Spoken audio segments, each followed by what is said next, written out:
And welcome to the committee's fifth meeting in 2021. Could I ask everyone please to make sure that their mobile phones are on silent? I have received apologies this morning from Richard Lyle and Stuart Stevenson. And just to say that this meeting will be conducted in virtual format. Before we go any further, and for both sessions, I'm going to take declarations of interest now. I would like to start off by saying, especially relevant for the second committee, that I have an interest in a family farming partnership in Murray. I believe that Peter Chapman may want to make a declaration, as indeed Jamie Halcrow-Johnson. So Peter Chapman first. Thank you, Convener. I likewise declare that I have an interest in a farming partnership in Aberdeenshire. Thank you. Jamie Halcrow-Johnson. Thank you, Convener. Yes, I'm a partner in a farming business in Orkney. Thank you very much. I'm not seeing that any other members wish to make a declaration of interest, so move on to agenda item 1, which is a climate change plan evidence session. This evidence session is on the Scottish Government's Climate Change Plan Update 2018 to 2032. We'll first take evidence from the Cabinet Secretary for Transport, Infrastructure and Connectivity. We'll have a short suspension after this session, and we will then take evidence from the Cabinet Secretary for the Rural Economy and Tourism. This is the last series of evidence sessions this committee is holding to inform our response to the update to the Climate Change Plan. I'd like to welcome Michael Matheson, the Cabinet Secretary for Transport, Infrastructure and Connectivity, and Alison Irvine, the Director of Transport Strategy and Analysis, Transport Scotland and of the Scottish Government. Now, Cabinet Secretary, I would ask you to make a 3-minute opening statement, up to 3 minutes, Cabinet Secretary. Thank you, Convener, and good morning. I'm glad to be here today to discuss the Climate Change Plan update. Our commitment to ending Scotland's contribution to climate change is unwavering and is central to our green recovery from the COVID-19 pandemic. Climate Change Plan update shows transport measures at the heart of those efforts. Statutory climate change targets agreed by Parliament are particularly stretching, and transport remains Scotland's largest sectoral emitter. However, the transport measures in the Climate Change Plan update provide a bold package of action across transport modes to set us on the trajectory to our 2030 and 2045 targets. They include significant new funding pledges, £120 million for zero-emission buses and £50 million for active freeways from the Low Carbon Fund. Achieving our targets will require widespread change. Transport is a derived demand where people live, work and learn, and access goods and services is key to their need to travel. Many habits and behaviours are ingrained over long periods of time, and it's therefore clear that behaviour change and demand management alongside technological solutions will be needed to meet our stretch targets. Meeting the commitment will require action across sectors, reducing people's need to travel with more local access to goods and services, digital connectivity and flexibility, and remote working approaches. Such changes takes collective effort from all of those in transport and beyond, and it will require solutions at national, regional and local level. That's why we continue to work with partners across local government, transport partnerships, public sector bodies and others to help to reduce emissions in Scotland's transport sector. Aligned with this, the feedback and the views that we emerged from the parliamentary scrutiny process will be very welcome and will assist the government and be considered carefully. The Climate Change Update Plan is also consistent with the National Transport Strategy, which was informed by wide engagement and public consultation. It builds on the sustainable investment hierarchy, which aims at reducing travel by unsustainable modes, particularly addressing Scotland's predominance of private car use. And in particular, the policy outcomes to reduce car kilometres by 20% by 2030 is world-leading, demonstrating our level of ambition, but the collective need to achieve this should not be underestimated. We are aware that COVID-19 pandemic is creating uncertainty for us all, and forecasting future transport trends and people's attitudes to different modes is particularly challenging at this time. The National Transport Strategy vision for a fairer and greener transport system remains as relevant in guiding our actions through and out of this crisis, and as it does for protecting our climate and supporting our green recovery. Yet the climate emergency is such that we must maintain momentum and work towards helping to make sure that transport plays its part in ensuring that Scotland meets its net zero target. I'm more than happy to respond to questions from members, Convener. Thank you, Cabinet Secretary. So we will go on to questions, and I would remind everyone, short questions and short answers always go down well. So first questions are from Colin Smith. Colin. Well, thank you very much, Convener, and good morning, Cabinet Secretary. The committee heard a lot of evidence from stakeholders questioning whether the current policies in the updated climate change plan would be sufficient to meet emission targets. In fact, there was almost universal agreement from stakeholders that as the plan stood, it was unlikely to do so. So can I ask Cabinet Secretary, are you absolutely confident that the proposals will deliver a 41% reduction between 2020 and 2032 in transport emissions, given the fact that there has been no meaningful reduction since the publication of your government's first climate change plan 10 years ago? Convener, I'm very conscious of the challenges that there are in making sure that we do reduce transport emissions over the course of this climate change update plan, and also for our 2035 and 2030 and 2045 targets. I would acknowledge that transport reductions have not been sufficient in recent years and over the last couple of decades. Private car use continues to be a predominant means by which people are travelling, which has a significant impact on transport emissions overall. But I do believe that the package which is set out in the transport elements of the update plan set out a very bold, ambitious set of measures that I believe can help to achieve the target of 41%. It will not be for transport on its own to achieve that. So the transport side can provide a significant amount of the support and assistance to achieve that target. It also involves people changing their behaviours and businesses adapting their approaches as well. So there's a cross-sectoral approach that will be necessary to support us in achieving the target. There are some challenges for us going forward though, given the uncertainty that's been created by the pandemic, in particular around travel demand and how that will shape going forward in the recovery. It is difficult for us to identify exactly the scale and nature of how some of that change may take place over the next couple of years. But I do genuinely believe that the range of measures that we've set out, Mr Smith, in the update plan from a transport perspective will help us to get to the target of 41%, but it will also require actions across a number of other sectors to assist us in achieving that. The plan, Cabinet Secretary, not only predicts that there will be a 41% fall in transport emissions, but that this will happen between 2020 and 2027, even before probably the most substantive policy, the 2030 ban on the sale of new and petrol diesel cars actually takes effect, and there'll be no further reduction between 2028 and 2032. So can you explain why the prediction is for that substantive reduction to happen between 2020 and 2027? There's a couple of factors in there.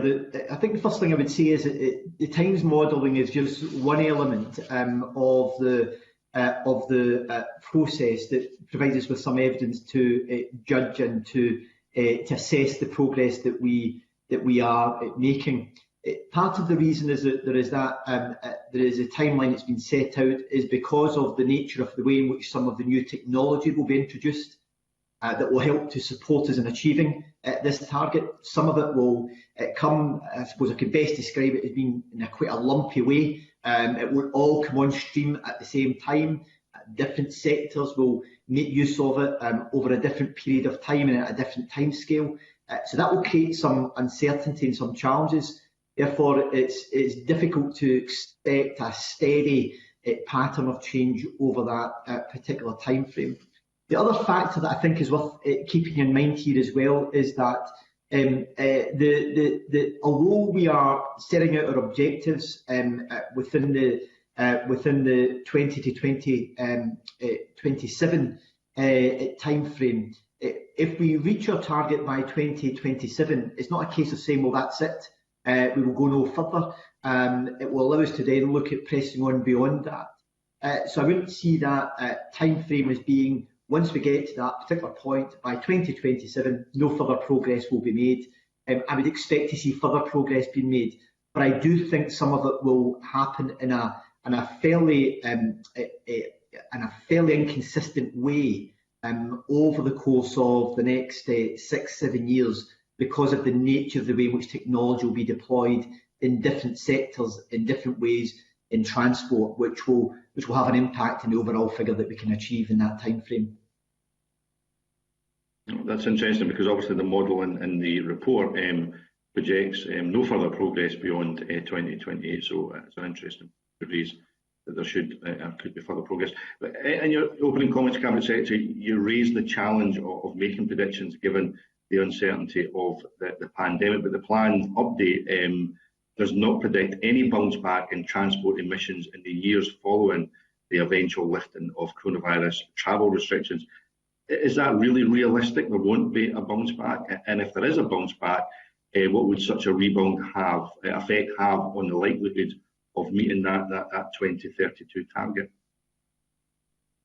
Well, it's worth keeping in mind that the Times modelling, which has been used for the purpose of the update plan, is been generated on the basis of pre-COVID levels of transportation use.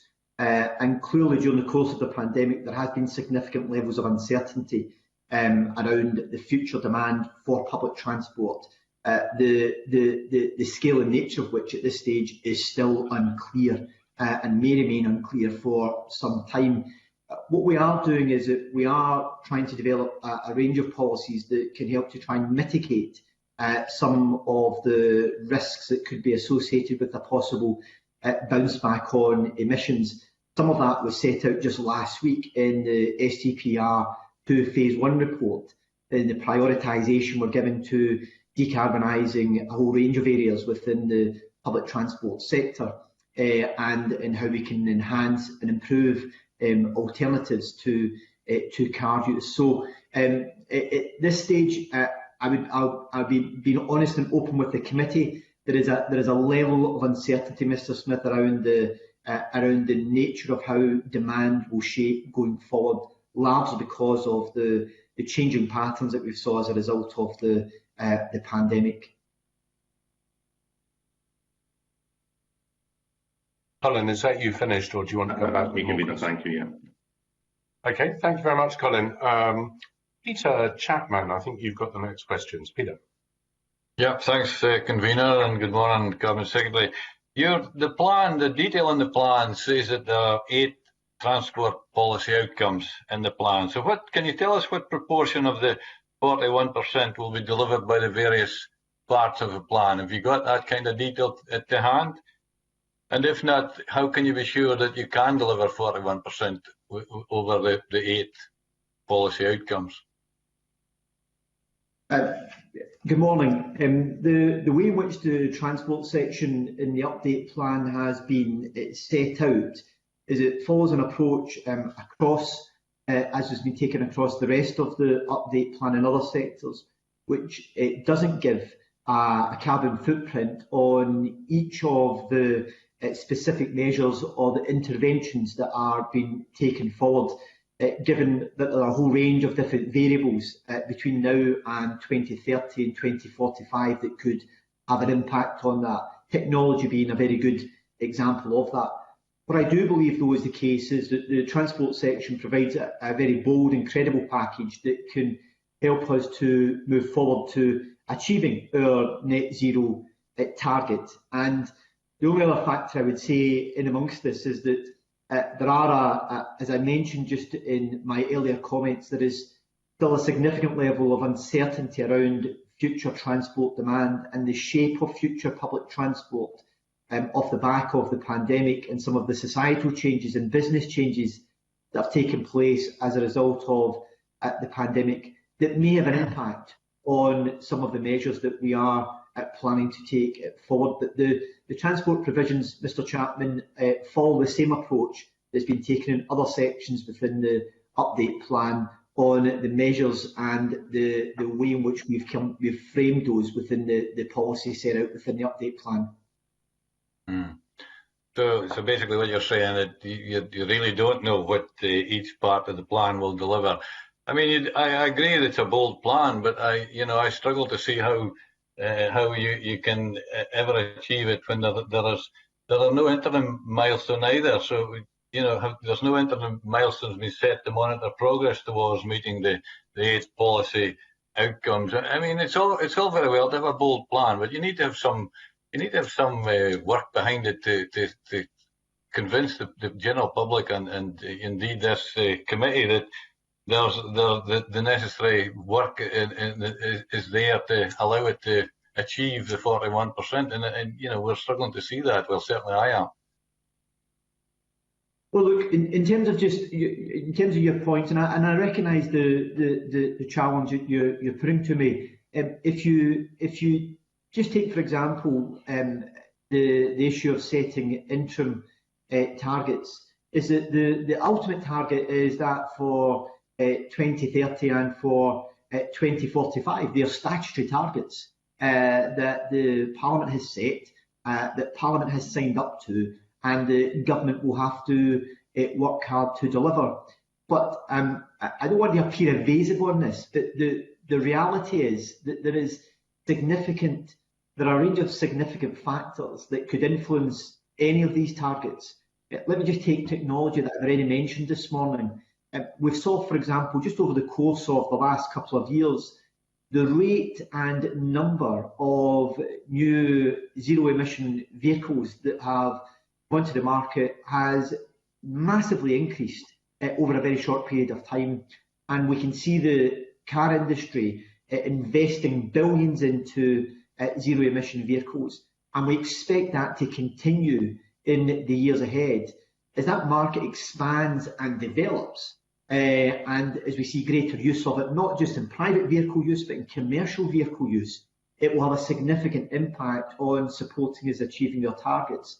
However, there is a level of uncertainty at the scale and time frame in which that may be taken forward. For some of it is down to just technological advances. So it becomes quite difficult to set interim targets when you don't know how much of that technology will have been developed and progressed to commercialise it. So, as I said, I recognise the challenge and the point that you're making, but there are some very significant challenges for us in being able to set interim targets when we don't know and there is uncertainty about the scale and nature of how some of this technology may roll forward. Yeah, well, I recognise the uncertainty. We all do that. I mean, that is the challenge. I mean, I've got one final question. That there are only 2 of the 8 policy outcomes that have been carried over from the 2018 version of the plan. So that again makes monitoring particularly difficult, because if you keep changing the goalposts, if you like, it's very difficult to know how you are getting towards aiming the target, if you like. So again, that makes this lack of continuity of approach is difficult. So can we be sure that in future versions of the plan, the eight policy outcomes will kind of remain the same, so that we can see how we're going? I wouldn't give a commitment to saying that they will remain the same. The ultimate objective of achieving our target for 2030 and 2045 will clearly remain the same, given that they're based in statute. I would expect in the next update plan matters to change yet again, largely because of progress that's been made, areas where new innovation is helping us to support us in achieving those targets. So I would be of a different view to yourself, Mr. Chapman, on this. I would expect our update plan in 2024 to have a range of new policy initiatives that will help to speed up and support us in our targets, largely because of the changing environment which will be at that particular point. So I can't help but think that if I came along with the same targets, or broadly the same targets from the previous update plan in I think it was in 2018, that I would have been criticised for showing a lack of ambition. So I would commit to the idea that you should expect the policy objectives or the policies to remain the same all the way through, because some of that will have to adapt and change to the different environment which we're operating at that time, and how things like technology may play a bigger part in helping to support achieving some of those targets. Okay, thank you, Convener. That's me finished. Thank you.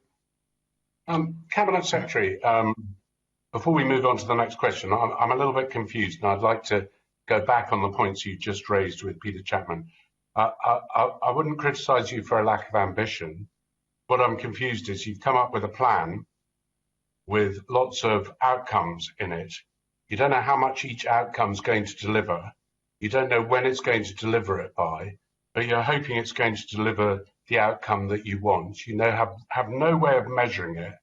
And then consequently, if it's not delivered at an unspecified time in the future, how are you going to then get it back on target? I mean, to me, that's not a plan, that's an aspiration. So perhaps you can explain to me how we, as a committee, can understand that you are going to achieve your plan with milestones that are measurable to your overall aspiration of a reduction. Cabinet Secretary. So the first point is that it's not a case that there are no timelines. The timelines are very clear. They're based in statute, and that is that we need to achieve 75% reduction by 2030, and we have to get to full zero emission target by 2045.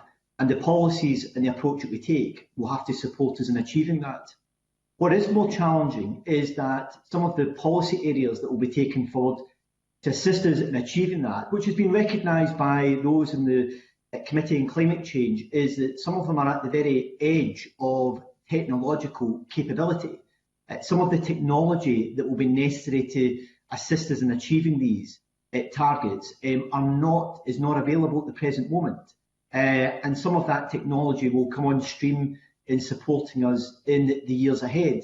That's why it's very difficult for us to set things like interim targets on the basis that some of the timescale associated with that is uncertain at this stage. But the end objective of getting to the target that we need to by 2030 and 2045 remain the same. And the approach that we've taken within the update plan for transport is consistent with the approach that's been taken in other areas of policy across government. I recognise the challenge that you make around the difficulty that presents for being able to assess the progress which we are making in some of these policy areas. But I've got no doubt that if over the course of the next 3 or 4 years that we are not able to demonstrate the way in which we have made progress in helping to deliver on some of these targets, committees in Parliament will challenge ministers at that particular point. But I'm very clear that the plan's a bold and ambitious one, but one that will deliver on the ultimate target. And we will certainly look to see how we can demonstrate the progress that we're making. But there are areas which are uncertain around how that will be achieved because of some of the technology in the area that still needs to be developed to support us in doing that. Okay, Cabinet Secretary, I accept there's a target that you're aiming for. I absolutely understand that, but you're giving us 8 policy outcomes, and you're saying to us at the moment that you're keeping your fingers crossed that technology will come along to help you deliver those targets, the end targets, but you have no way of monitoring whether the 8 policy outcomes will actually deliver the target at the end of the day.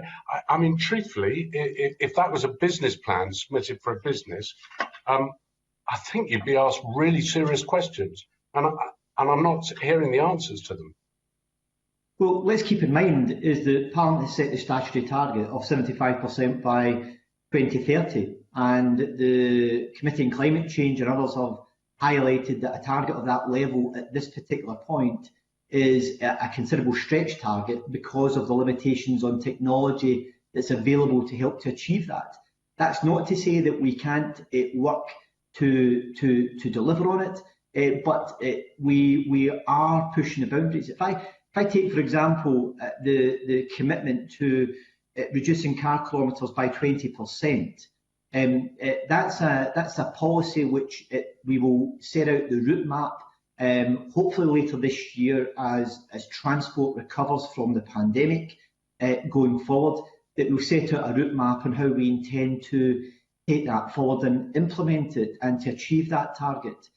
So there are some areas of policy in here that will be developed and set out more clearly as we move forward with specific policies. For example, as I mentioned, the route map around the 20 kilometres, the 20% on car kilometres.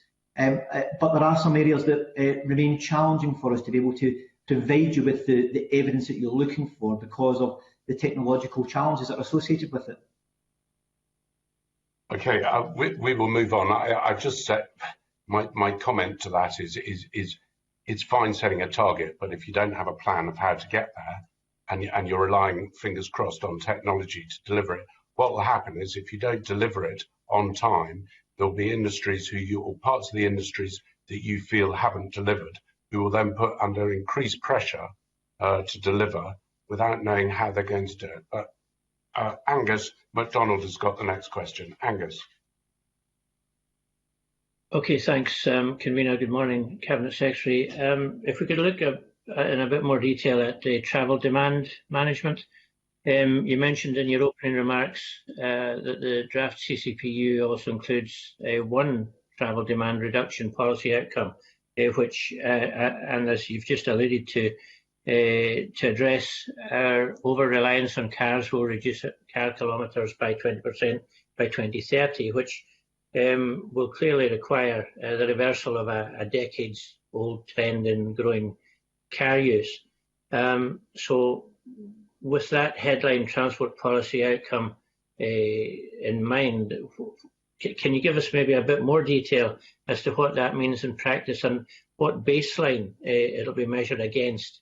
And also, are all car trips included in the 20% target? So specifically on the 20% target, it is all car journeys, and it's going to take a combination of factors, carrot and stick.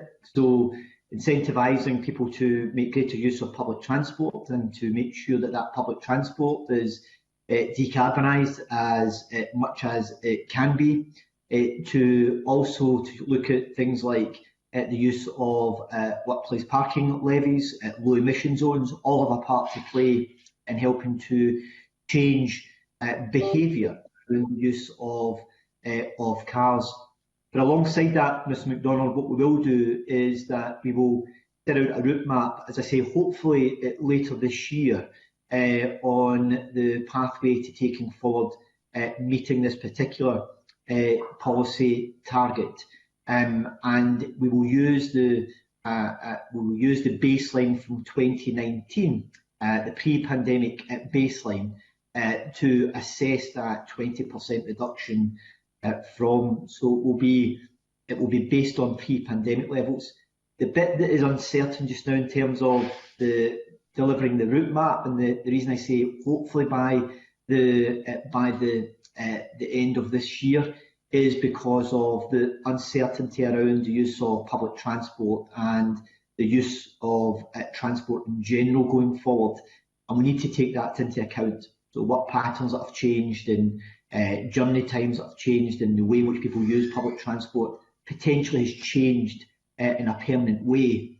And we need to understand that fully in order to make sure that our route map is one which is meaningful and can deliver on the objective.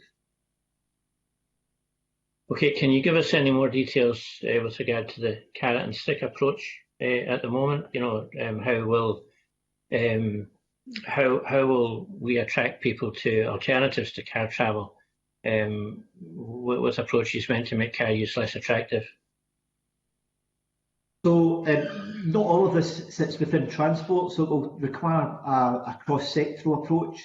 So policies such as the 20-minute neighbourhoods, the increasing levels of individuals working from home or working for periods from home compared to the way in which they did in the past, prioritising public transport. So, for example, policies that make public transport more attractive, whether that be by bus prioritisation or by increasing the way in which rail services operate, all have a part to play in helping to support people in moving from particularly single car use to using public transport or changing their travel patterns by working from home on a more regular basis alongside that. There are a couple of other big policy areas which we don't control that will also potentially have an influence in this. And that is around things like around areas such as fuel duty and vehicle excise duty in the way in which they could be deployed to alter behaviour around car use. I noticed the Chancellor of the Exchequer, I think it was in the latter part of last year, highlighting that they were looking at a change to the way in which the existing fuel duty and vehicle excise duty system operated to fit with their own climate change objectives. And again, those could be factors that could influence our ability or support us in meeting our 20% reduction target. So areas that we control, like giving councils powers around workplace parking levies, introduction of low emission zones, public transport, etc. There are also areas which are reserved to the UK government that could have a direct impact on this, and clearly the UK government are already considering the possibility of changing the existing tax regime that could have an impact on this target overall. Okay, that's helpful, Convener. Thank you. Thanks very much, Angus. The next questions come from the Deputy Convener, Maureen Watt. Maureen. Thank you, Convener, and good morning, Cabinet Secretary. I can't help thinking that in taking all this evidence, it's predicated on people having alternative modes of transport to the car, which of course is not the case in rural areas. And we've heard that apparently a significant proportion of transport carbon emissions are produced from long car journeys. I don't know if that's true or not, but thinking of the north and the northeast, where the car is the only mode of transport available, and presumably we would expect people to have electric cars in the future, they're still going to require decent roads to travel on. So is there really a contradiction in terms between reducing car travel or reducing emissions and in expanding trunk road capacity?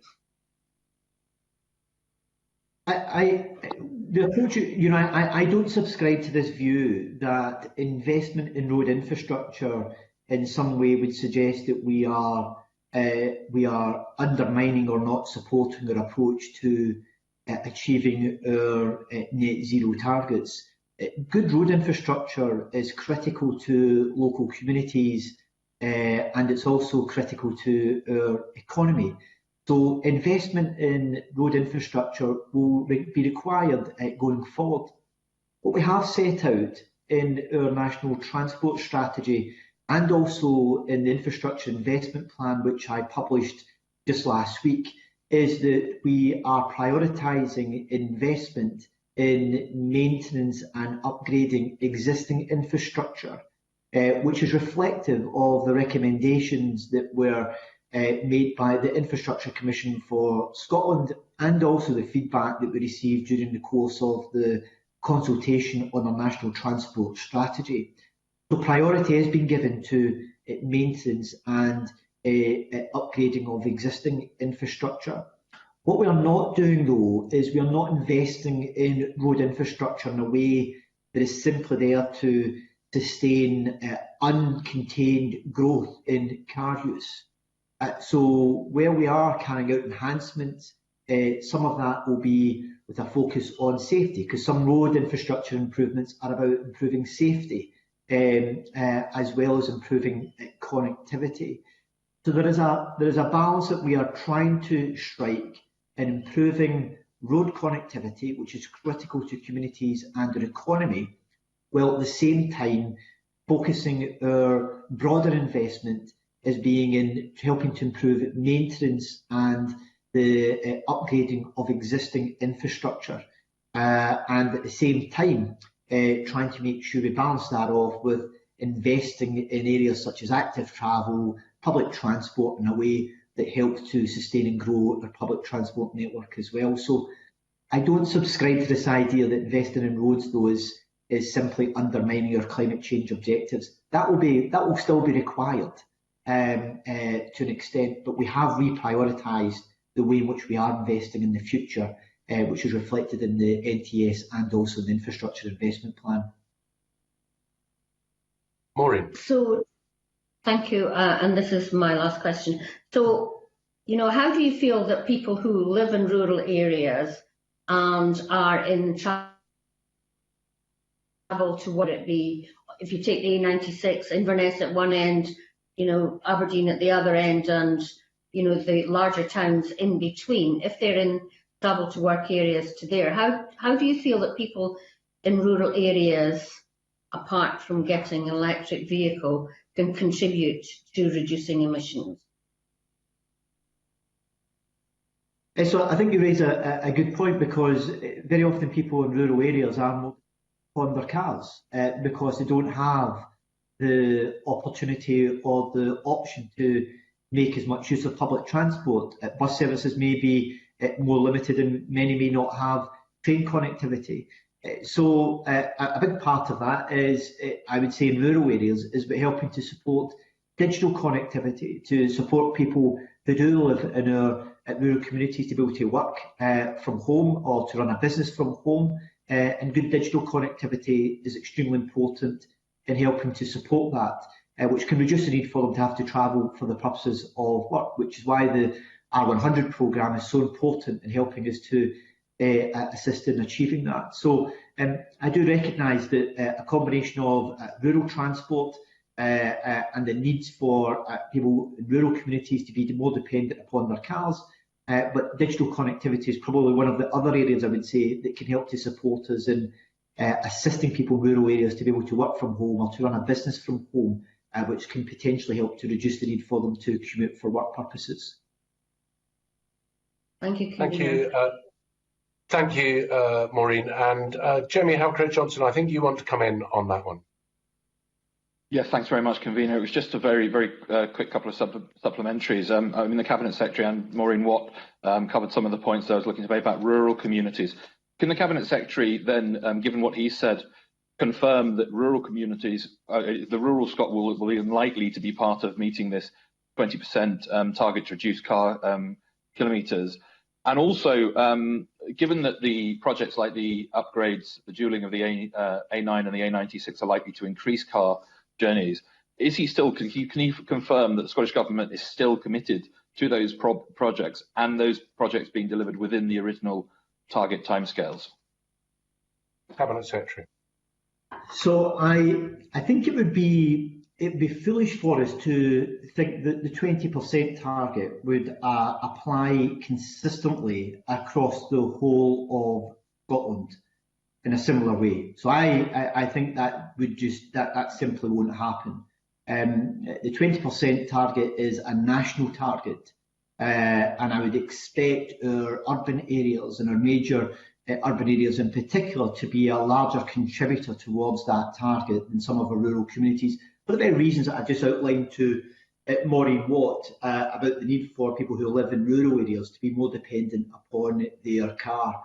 I think if we were to try and apply it on a consistent basis across all parts of the country, we would potentially disadvantage people who live within our rural communities more so, and that is not what the objective of this target is. So my answer to your question is no, it is not that we expect rural communities to get to 20%. It's a national target, and I would expect the majority or a significant portion of that target to come from more urban communities where there is a greater concentration of car and vehicle use.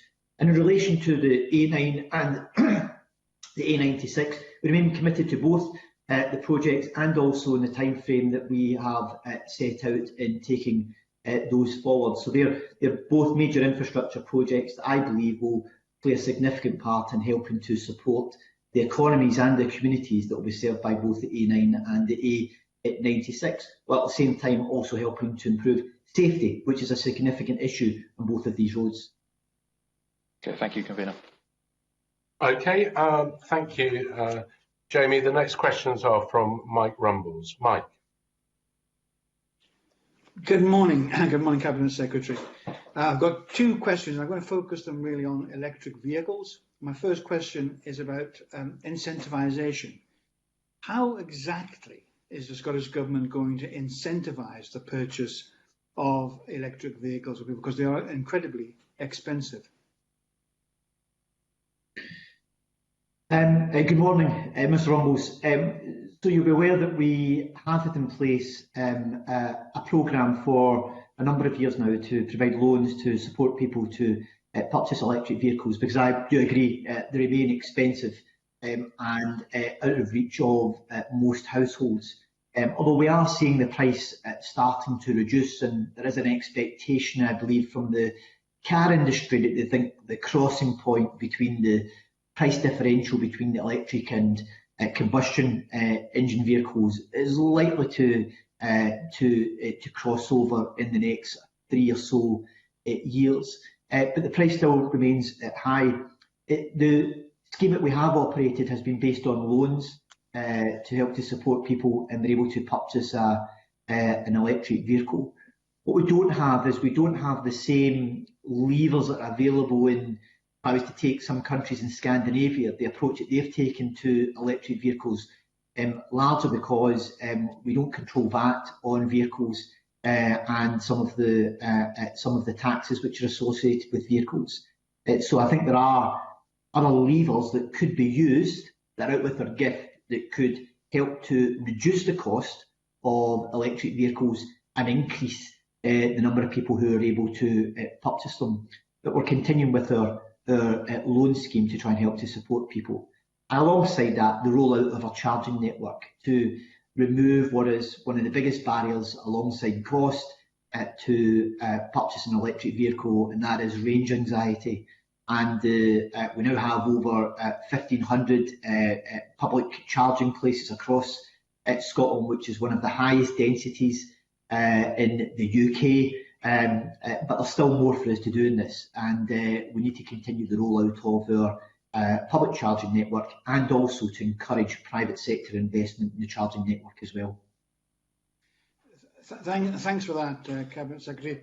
It's good to hear. I wasn't aware that the industry itself thinks that the price cross point might be 3 or so years away. So that's quite good news. But following up on the latter part of your answer, because that's going on to the major part of my question, really, which is about the anxiety of range. And you mentioned that we've got 1,500 public charging points across Scotland. But some of our evidence from previous witnesses has said that actually it's not an issue where we simply replace the petrol filling stations with electric charging points, but they're arguing that really people have to take a different view, that they really need to charge at home, but they would charge overnight. And that would help because it takes, obviously, as you're well aware, a much longer time to charge an electric vehicle than to put a petrol in the tank. So my question really is focused on, yes, it's great, we've got 1,500 public charging points, But what about the issue of getting home charging points? And that's relatively easy for people who live in houses, big houses, detached houses, semi-detached houses, whatever it is, with a drive or whatever it is. But if you take the city of Edinburgh, where I'm speaking from at the moment, we have a huge number of people in flats. And how is it going to be practical? I mean, I'm just going by the evidence we've received from others, experts. If they're thinking that this is going to happen and people are charging at home, how is the Scottish Government going to enable flat dwellers throughout Scotland and all our major cities and elsewhere to access the same charging points that people who live in, let's say, more affluent areas? So I think that's a very important issue, and it's also a very reasonable issue to raise with me. If I can take a step back, Mr. Rumbles, on this issue, one of the challenges that we have with a greater rollout of charging places, including domestic charging places, is the capacity within the electrical network to deal with an ever-increasing demand of electric charging for vehicles, not just in terms of hubs, but also domestic dwelling places. Yeah. And as it stands at the present moment, large parts of the grid infrastructure across Scotland and across the whole of the UK is incapable of coping with a big surge in the number of vehicles that need to be charged through domestic dwellings. So one of the things that we set out around 2 years ago now, you may recall, it was launched by the First Minister along with the networks, the energy networks in Scotland, then and also Scottish and Southern Energy, was a joint project to identify the areas that we need to invest in to improve the grid infrastructure to provide greater capacity for charging infrastructure across the country.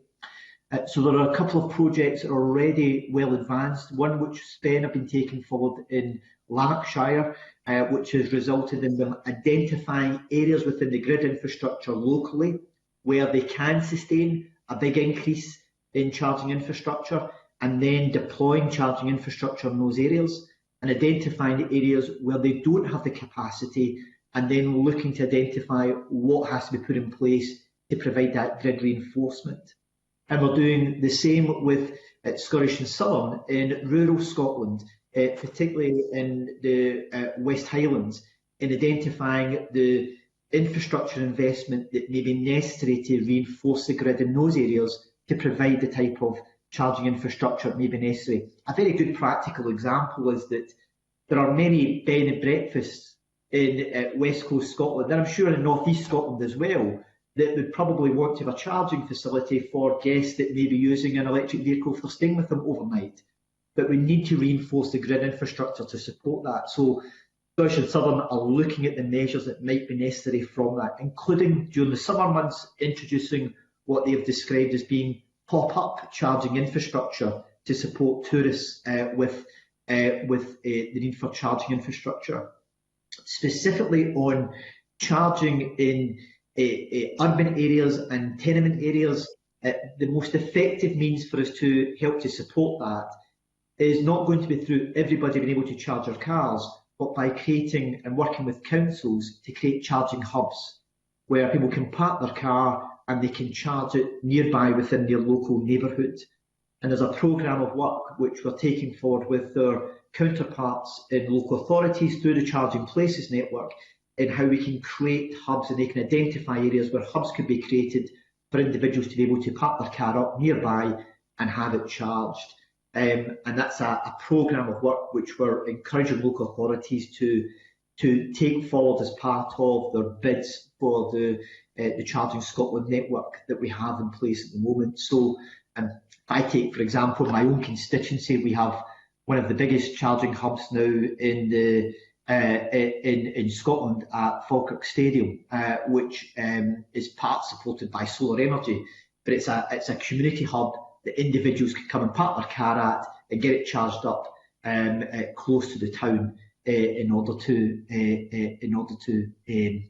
encourage them to make use of electric vehicles. But it's not going to be one type of solution. It's going to be a variety of different things, Mr. Rumble, and at the same time making sure we've got the grid infrastructure that can support the transition as well. I've got one, if the convener will indulge me, one supplementary to that. I think, if I may say so, Cabinet Secretary, your answer has been very positive and very productive, so very helpful. My supplementary really is, it's going to cost a lot of money to do these hubs for our local authorities. As we all know, our local authorities make the point from their perspective that they're not funded to do the lot of jobs that they're doing now. Is there going to be extra funding that will go to the local authorities to help provide these community hubs? So the approach that we've taken by and large so far in Scotland is through the Charging Scotland network, which was to try and help to create a single network that that makes it easier for people who are choosing to charge their cars. One of the criticisms in some parts of other parts of the UK is that they don't have a consistent approach. You can end up with 3, 4, and 5, and 6 different cards that you need to charge your vehicle. So we've tried to take a consistent approach to try and scale up at a level of public charging infrastructure that makes it as easy for people as possible to charge their vehicle with a single system. There are, of course, private charging facilities which are also developing, and there's, I won't mention particular companies, but there's a whole variety of companies who are moving into that space. I think what you will see going forward is that we'll continue to invest in supporting your local authorities. So we provide grants that local authorities can bring forward proposals for charging infrastructure. They can bid for the grants, and we support them in providing that funding to them. I think what we'll also see is a greater investment in private sector charging infrastructure, and we're already engaging with a number of private sector companies in looking at how that could be rolled out, but to try and align it with our Charging Scotland network, so that we don't get into the same situation where individuals end up, as I say, with 5, 6, 7, 8 different cards to charge their vehicles. So we are trying to work with them to do that.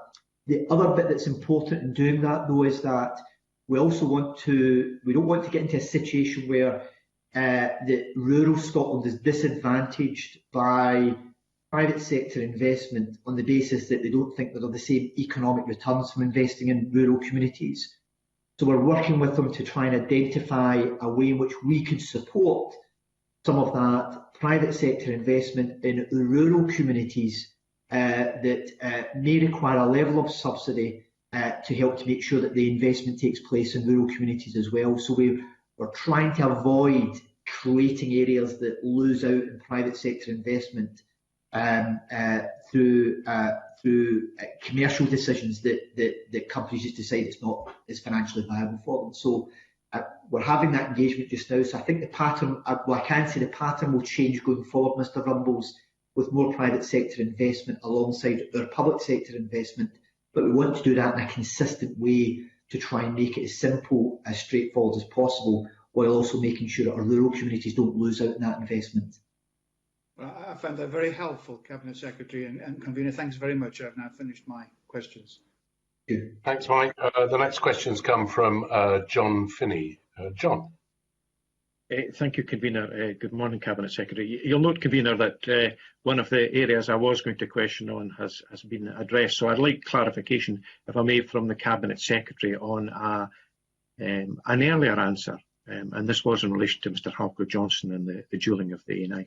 I may have noted you incorrectly, Cabinet Secretary. I may have noted you incorrectly, but it was my very long-standing clear position that all safety issues had been engineered out of the road between Inverness and Perth, and indeed the installation of average speed cameras had removed all safety concerns, and that any issues thereafter regarding collisions were a matter of driver error. I noted you as saying there are significant safety issues. Now that's a complete and utter turnaround. Have I noted that wrong, or specifically in relation to that road, have I noted you wrong? My comments in relation to safety are probably more targeted at the A96, in fairness, Mr. Finney. Are they not exclusively targeted at the A96? I mean, I want no unintended inference that there are safety issues with that stretch of road, when my understanding from your officials and everyone is that that's not been the case for some time, since matters have been engineered out, we have the safety cameras. So are we talking about the A96 rather than both? I'm principally talking about the A96, where there continues to be key parts of that road where there are safety concerns about the existing nature of the road infrastructure. Okay, thank you very much for that clarification. Thank you, Convener. Cabinet Secretary, the update commits the Scottish Government to work with bus and freight operators to adopt zero-emission vehicles. How confident are you that these industries will be able to deliver within the timescale set in the update plan, please? So I would say that on bus, I'm much more confident because we already have well-tested electrical buses which are already in operation, and also hydrogen buses which are in operation. So I'm much more confident about the bus sector. The challenge for the bus sector going forward has been the very significant drop-off in patronage. We don't know what the recovery will be like, which will have an impact in the decisions that bus operators make on investment, which is part of the reason why we've set out a very considerable package as part of our low carbon fund to invest £120 million of additional funding in supporting the transition to zero emission buses. I would say that there are greater challenges on HGVs in moving towards zero emission due to the nature and scale and maturity of the technology in these areas. So on the freight side, I would say that it's probably going to be more challenging, Mr. Finney. However, developments are taking place. Many of the major HGV manufacturers are developing electric vehicles, electric traction systems. One of the things that we are doing is that we are investing in areas such as the Michelin Innovation Site in Dundee, and a key part of that is looking at how it can develop drive chain mechanisms, particularly to support the heavy goods sector. And we are working with St Andrews University through the Hydrogen Accelerator to help to support that type of innovation and work. So of the two areas that you've identified, I'm more confident on the bus technology side. However, the technology on the HGV side is still in development, and the speed and nature of how that develops will have an impact on our transition to greater use of zero-emission HGVs. Thank you, Cabinet Secretary. I had a question which you largely answered in response to one from Mr. McDonald's, and that was about the growing popularity of sports utility vehicles, SUVs, and the fact that that's negated emissions. And if I can ask you a question about, and I know I imagine we would both share the view that if we were an independent nation, we would have the full range of powers, but on the balance between carrot and sticks, if we stick with that perhaps unfortunate metaphor, you seem to have a lot of carrots and a minimal number of sticks. How do you get the balance right with incentivising, but not having industry sit back and say, well, it's okay, we're going to get government cash at some point? And also the balance, particularly with freight, and you say there are challenges there.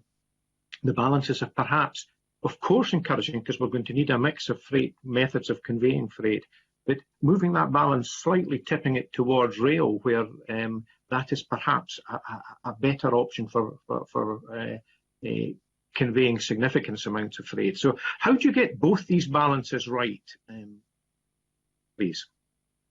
With difficulty, I think would be the fair thing to say, Mr. Finney. And different people have different views on and what that balance should be. I don't think we have the balance right in supporting people to move towards zero-emission vehicles, electric vehicles, for the reasons that I've outlined earlier on. Although we have a loan scheme in place, I think there are other measures that could be taken that would make electric vehicles, zero-emission vehicles, more affordable, which I think we've saw from actions in other countries that have made a very significant impact in encouraging people to make use of zero-emission cars. I think Norway is probably the most obvious example. The reason for that is because of, I think it's about There's VAT on the vehicles. They don't pay VAT on electric vehicles, and also I think there is a significant cut in import tax for electric vehicles into the country. The other part to it as well is about making sure that we invest in public transport. And the level and scale of investment that we've set out over the course of the last couple of years to take us forward, for example, in bus, goes beyond any level of investment that had been made in prioritising bus in the past. Through the £500 million in bus prioritisation over the next couple of years, alongside record investment in helping to decarbonise the fleet. The objective of that is to make bus a much more attractive, reliable option for people to be able to make use of it as an alternative form of transport. And alongside that, the investment we're making in rail around decarbonising it and also extending the railway network from the recent opening of Kintor Station through to investments in the establishment of the Leavenmouth line, all of which will support people making the transition towards the use of public transport and to decarbonise that transport network. Is there more we can do in terms of trying to have a bit of stick? Well, some of the measures that we're putting in place, so the introduction of low emission zones will play a part in that, and the way in which they're deployed in our cities. And secondly, we have created the powers for councils to take forward the introduction of workplace parking levies if they see that as being an important factor in helping to change behaviour. So we've created some of the legislative framework that can provide some of the stick alongside trying to develop some of the carrot, if you like, to incentivise and encourage people to make use of public transport and other forms of sustainable transport, including active travel. Okay, thank you very much. Thank you. So is that you finished, John? I couldn't quite hear. Yeah, sorry. Thank you. Cabinet Secretary, just before we move on, at one of our earlier sessions, we heard that one of the suggestions was that we should not encourage hybrid vehicles and go straight to electric vehicles. Is that your belief, or do you think hybrid vehicles is a way forward? I think hybrid vehicles have a part to play, Convener. I can understand the desire just to move straight to electric vehicles, but I think hybrid vehicles still have a part to play. I think if we could see the cost, though, of electric vehicles coming down markedly, I think the need for hybrid vehicles would become less so. But I wouldn't want to rule out hybrid vehicles. I don't think that's in our interest at the present moment, given the costs which are associated with moving to purely electric vehicles at the moment.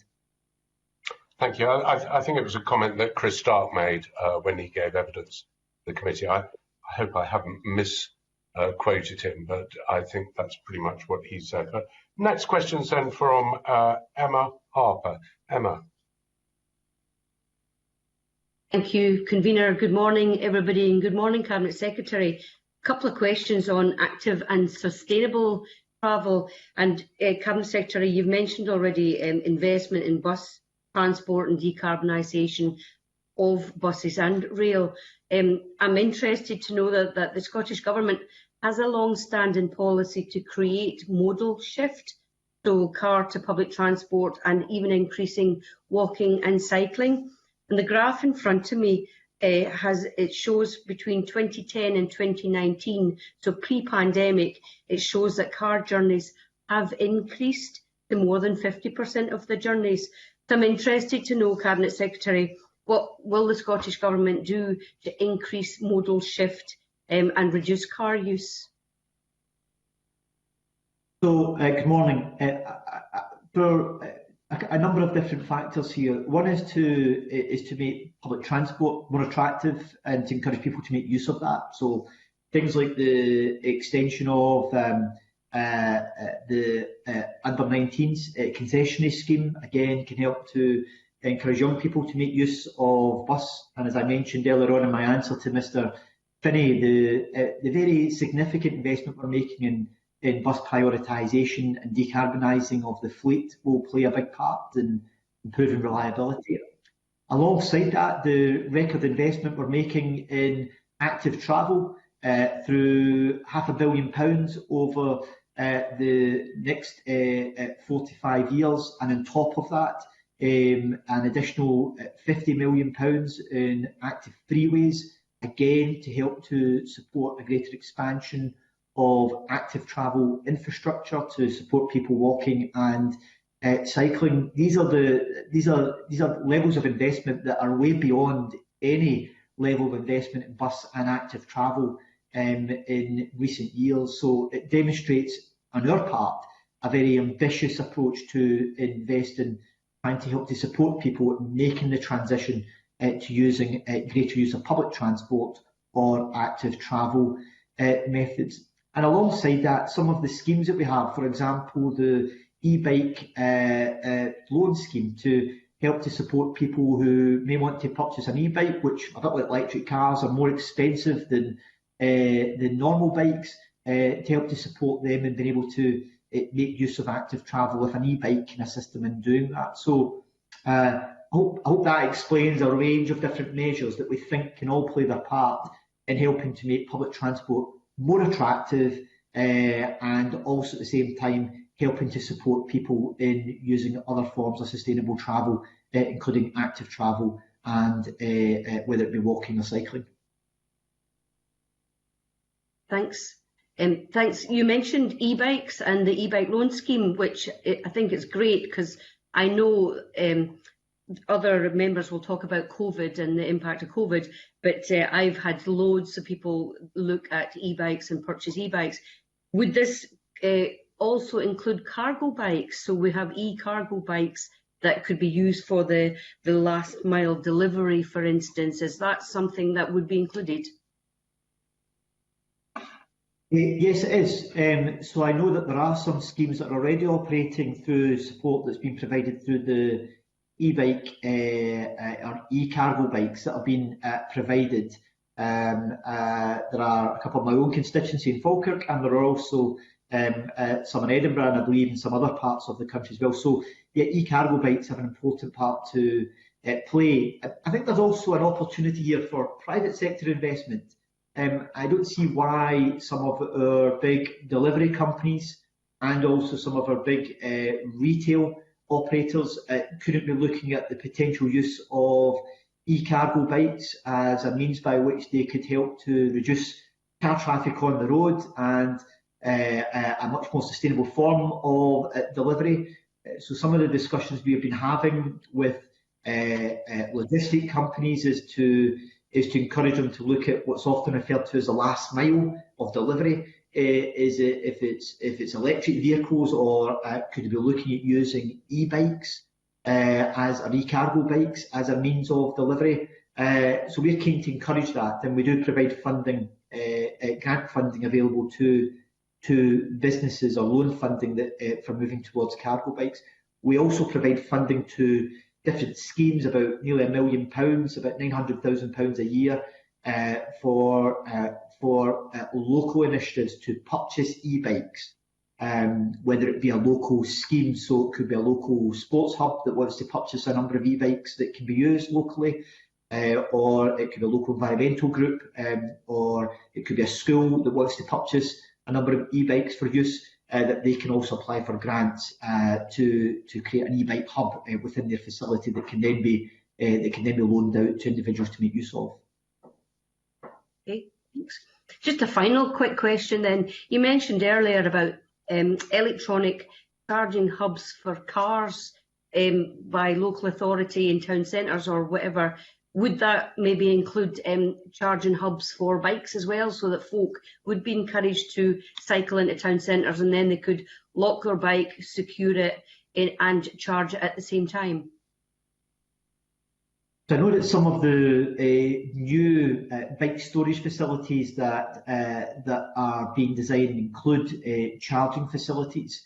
I think if I look at it the other way as someone that's got an e-bike, I think one of the things that it's important to consider when you are looking to purchase an e-bike, there are a variety of different models, of course, but there are some where you can actually remove the battery and take it with you to charge quite readily, and others where the battery is built into the bike and you have to almost charge into the bike itself as well. So I'm very much of the view that if you are using a bike on an e-bike on a regular basis for a commute, you probably want to move towards an e-bike where you can detach the battery and charge it with you more readily than a bike which you have to bring the whole bike in for the purpose of charging. But it is something that can be looked at as part of some of the new bike storage facilities that charging could be provided within. But that would probably be better suited to the bikes themselves as opposed to the batteries, because they get detached. But look, a bike charge anyway lasts you, depends, but my bike charge lasts about 70 miles. And if you were to use it on an ongoing basis, so they do last for a considerable period of time for people anyway. Thanks. Thanks very much, Emma. And the next questions are from Jamie Halcrow-Johnson. Jamie. Thanks very much, Convener. Just before I get on to the main questions, can I briefly ask about ferries, which is obviously a big issue for my region and for the island community I come from. Cabinet Secretary, the target is to increase the proportion of low emission ferries in Scottish Government ownership to 30% by 2032. Given the Scottish Government purchased the 3 boats operating on the Northern Isles route in April 2018, and then 2 more freight ferries operating Northern Isles routes in 2019, none of which, as I understand, are low emission, can you tell us what the current figure is for the proportion of low emission ferries owned by the Scottish Government, and whether that figure has increased or decreased since the target was set? And also, could you just clarify whether the new Glen Sannox is included in your calculations, because obviously it's not operating, but it is officially launched? It would be concluded within the target, but I don't have that figure off the top of my head. But I'd be more than happy, Convener, to come back to the committee with it. Thank you. Okay, thank you. Okay, thank you for that. It would be interesting to know, because obviously if we want to move forward, I want to make sure we're not kind of moving back on these things. The questions I have, and Emma Harper alluded to them, it's around the impact of COVID, and you talked about locking in healthy green travel choices during the pandemic. Can I ask how you intend to do this, and could there be a simplified process adopted for councils who want to make the temporary places for people facilities permanent? So the locking in of some of that was set out in STPR2 Phase 1 report, which was published just last week. That sets out a range of priorities for investment going forward that will help to support and locking in some of these benefits that we've gained during the course of the pandemic around change in behaviour. In relation to your specific point around the Spaces for People programme, which I presume is what you're referring to, and the £39 million that we provided to local authorities to deliver temporary active travel infrastructure, we're already in discussions with local authorities around how we could help to support them in being able to translate some of that temporary infrastructure into permanent infrastructure. So they have, under the temporary road orders that they use at the present moment, they have about 18 months of a time frame that they can operate the temporary infrastructure. If it was to become permanent infrastructure, they have to go through the full process of a TRO in order to make it permanent. We are looking to see, and we've been reviewing that, to see whether that is a process that could be speeded up or if it could be simplified to help to assist councils in taking it forward.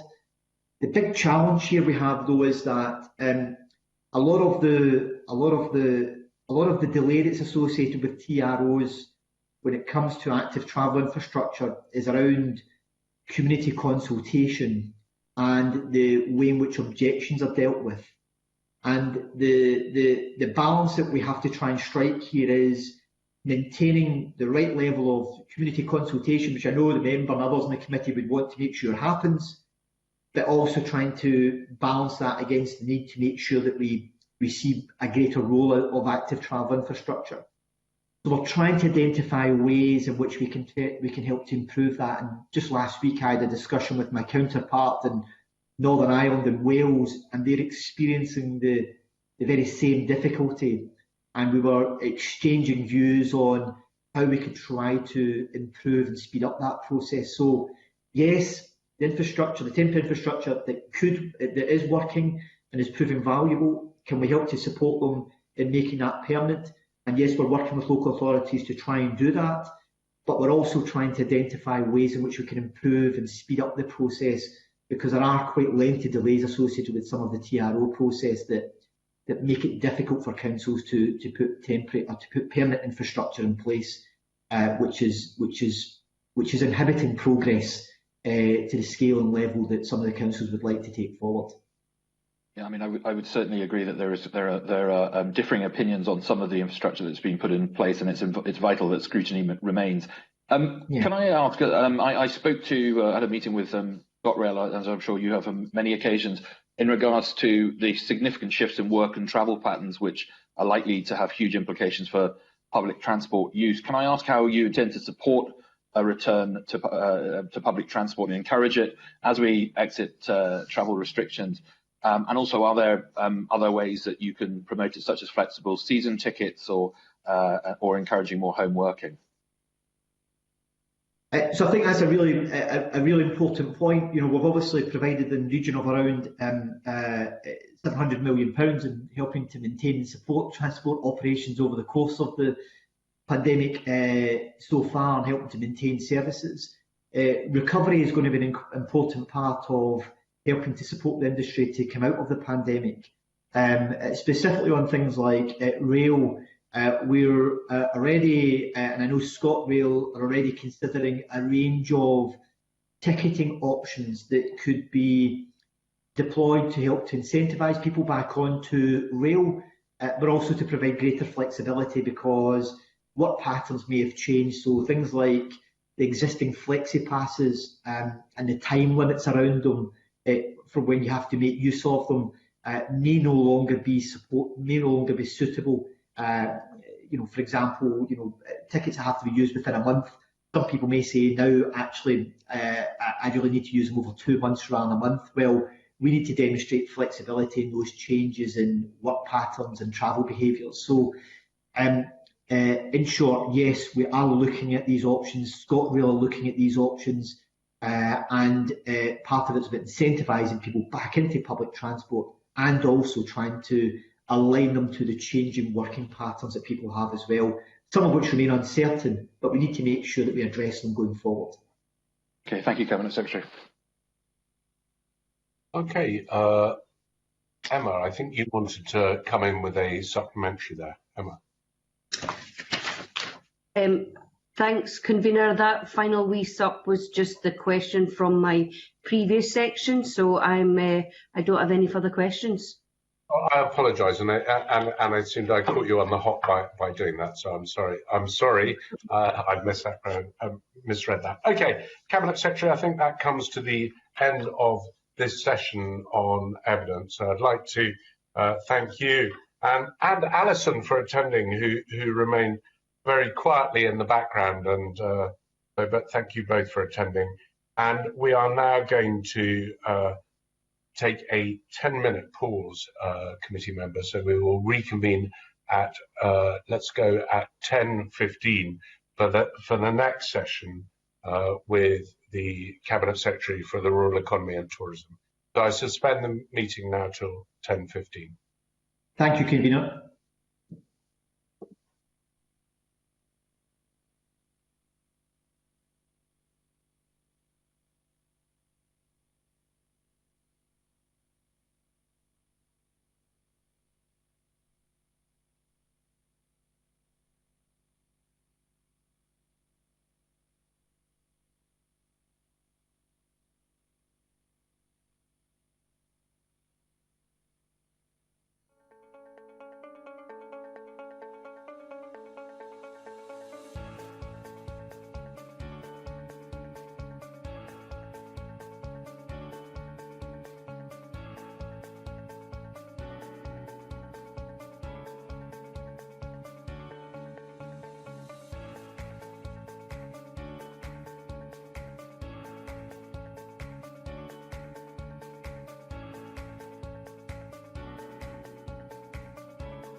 Thank you very much, and welcome back to members to the meeting. I'd like to welcome for this section the Cabinet Secretary for the Rural Economy and Tourism, Fergus Ewing, John Kerr, the Head of Agricultural Policy Division, Dave Stignorini, the Chief Executive of Scottish Forestry, and Simon Fuller, the Deputy Director of the Rural Environmental Science and Analytical Services for the Scottish Government. Cabinet Secretary, welcome. Would you like to make a 3-minute opening statement? Yes, thank you, Convener, and thank you for the invitation to address the committee this morning and provide more information on the Climate Change Plan update. This update is ambitious and rightly so. We know that we face the twin crises of climate change and biodiversity loss, and we must do all that we can to address those. That includes in agriculture and with our land use.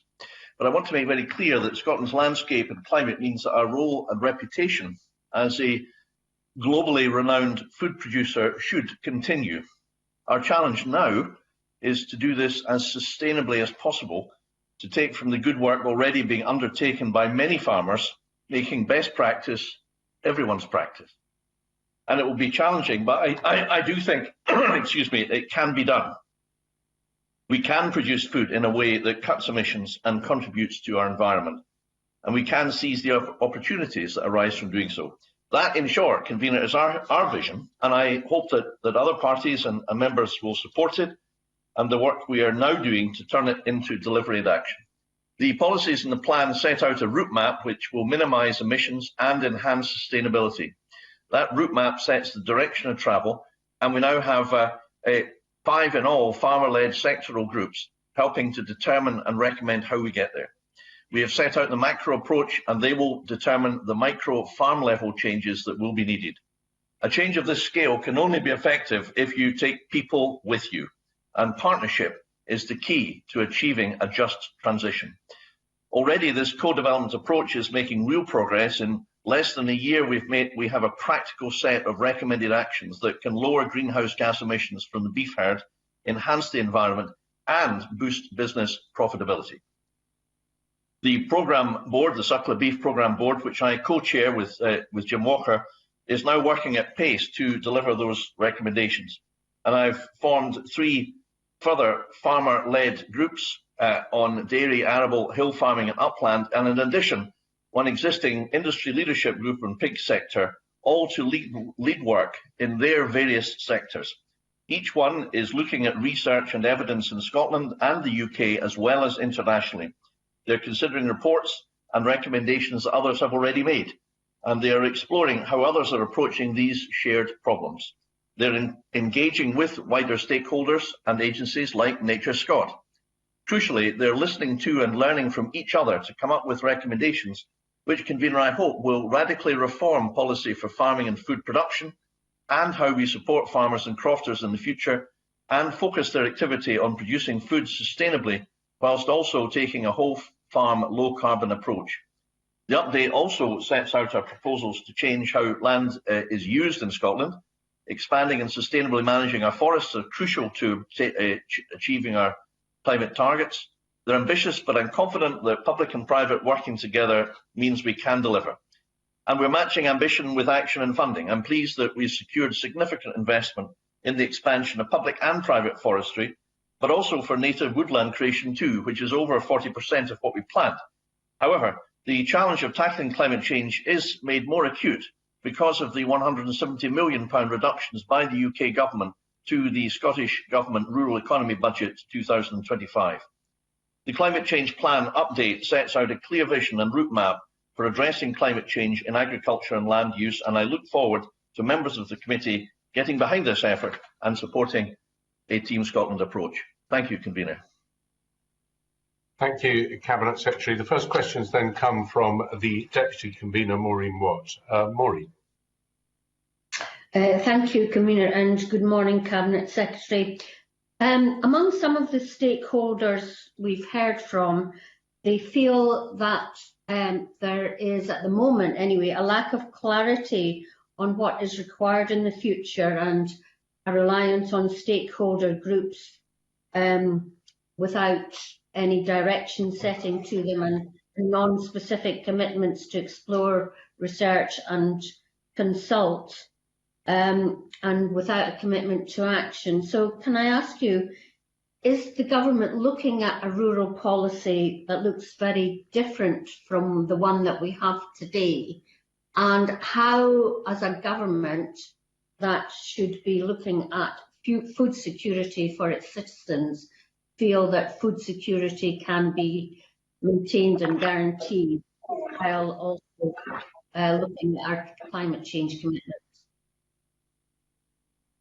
Yes, thanks to Maureen Watt for that question. The climate change plan update does, I think, give a very clear vision, and that underlies our instruction to the farmer-led groups. We have to tackle climate change, and we have to farm sustainably whilst producing high-quality food. That will require radical change. To answer Maureen Watt's question, yes, there will have to be change. But my profound belief, Ms. Watt, is that if we are to achieve that change, as we must, it is essential that we get the support and the buy-in, and we persuade those that are working on the land, principally our farmers, crofters, in order to change. And the best way to do that, and arguably the only way to do that, is by setting out a series of practical actions which will deliver the goods on climate change, so that farmers and crofters can have confidence that it is their peers, the experts, the leading exponents of farming in each sector, that are driving this change, guided by and with the full support of experts from SRUC, from Nature Scott and others, all working as a team. So I'm confident we've got the clarity, we've got very clear leadership indeed. And the last part of your question relates to food security. You know, some argue, and I think really on the fringes, that the only way to tackle climate change is to abandon livestock production altogether. That is not the way forward for Scotland. Absolutely not. But let's take it at face value. Let's assume that we did that. Would people want to stop eating meat? No, they wouldn't. They would simply buy meat which was imported from other countries, many of whom do not observe the very high, and rightly so, animal welfare standards and hygiene standards and rules governing the operation of the supply chain, notably abattoirs and processors, that we have in Scotland and indeed throughout the UK. So I do think that climate change and high quality food production go hand in hand, and were we to imperil food production to pursue climate change, we wouldn't achieve climate change. All we would achieve is displacement and possibly a higher overall carbon footprint, if it is the case, as I believe it may be, that other countries do not operate as sustainably as we do, nor have the aspirations we do. Thank you. In the previous session with the Cabinet Secretary on transport, we talked about interim targets to reach the emissions targets that have been set.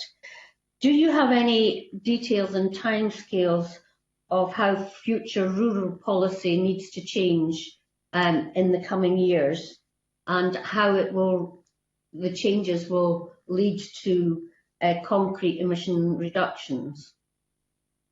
Well, I think the most important thing that we can do is make haste and proceed with the implementation phase of the work that I've described, the work of the farmer-led groups, starting with the work of the Suckler Beef Group. We're indebted to the members of the group, led by Jim Walker and Claire Simonetta, who produced a report in fairly short order, published it late last October, and which sets out really a blueprint of a green print, you might say, of how to tackle climate change.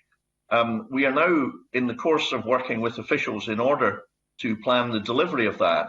And the delivery of that will be in three phases: enrolment, data gathering, and then delivery of the actual programs, which will involve changes in farming practice. So I think the key answer to Ms. Watt's question is that we need to try to get on with it, but we also, and I note the evidence of the NFUS in this, we also have to introduce the change in such a way that it is manageable and deliverable in practical terms, and we do get buy-in. And I did notice that the NFUS in their evidence said that, at a time when the average farmer is losing £9,000, it's kind of difficult to ask them to incur additional expense. And that's why, for example, we had the Agricultural Transformation Programme, and we've made offers, I think, to totalling £18 million. And we might come on to discuss that in more detail. But I do think it's important that we strive to achieve the maximum possible practical reductions in emissions.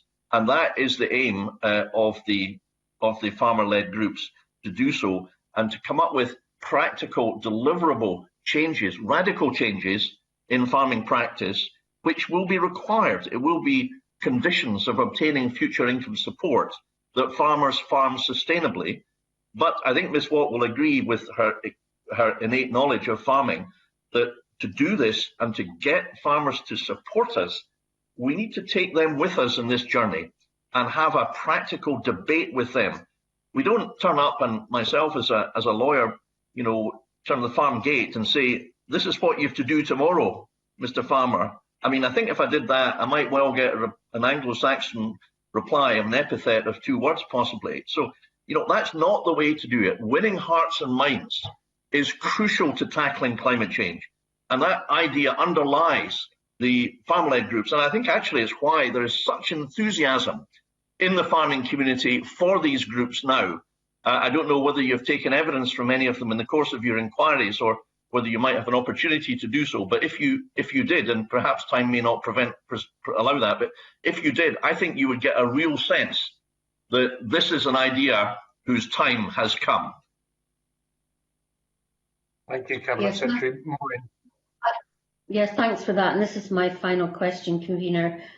I mean, listening to some, you would think that farmers are just waiting for some direction from you as to what they should be doing, whereas the reality is that a lot of farmers, as I heard recently on an NFU evening session in the northeast, well, it was actually involved people from all over Scotland listening in, but farmers are already themselves making changes on their farms. And I wondered, there are lots of pilots going on, some commissioned by yourself, but when will we see the kind of totality of all the examples, and also looking at ones that are going on already, so that we can get the bottom-up approach as well as some direction and indeed some money from yourself?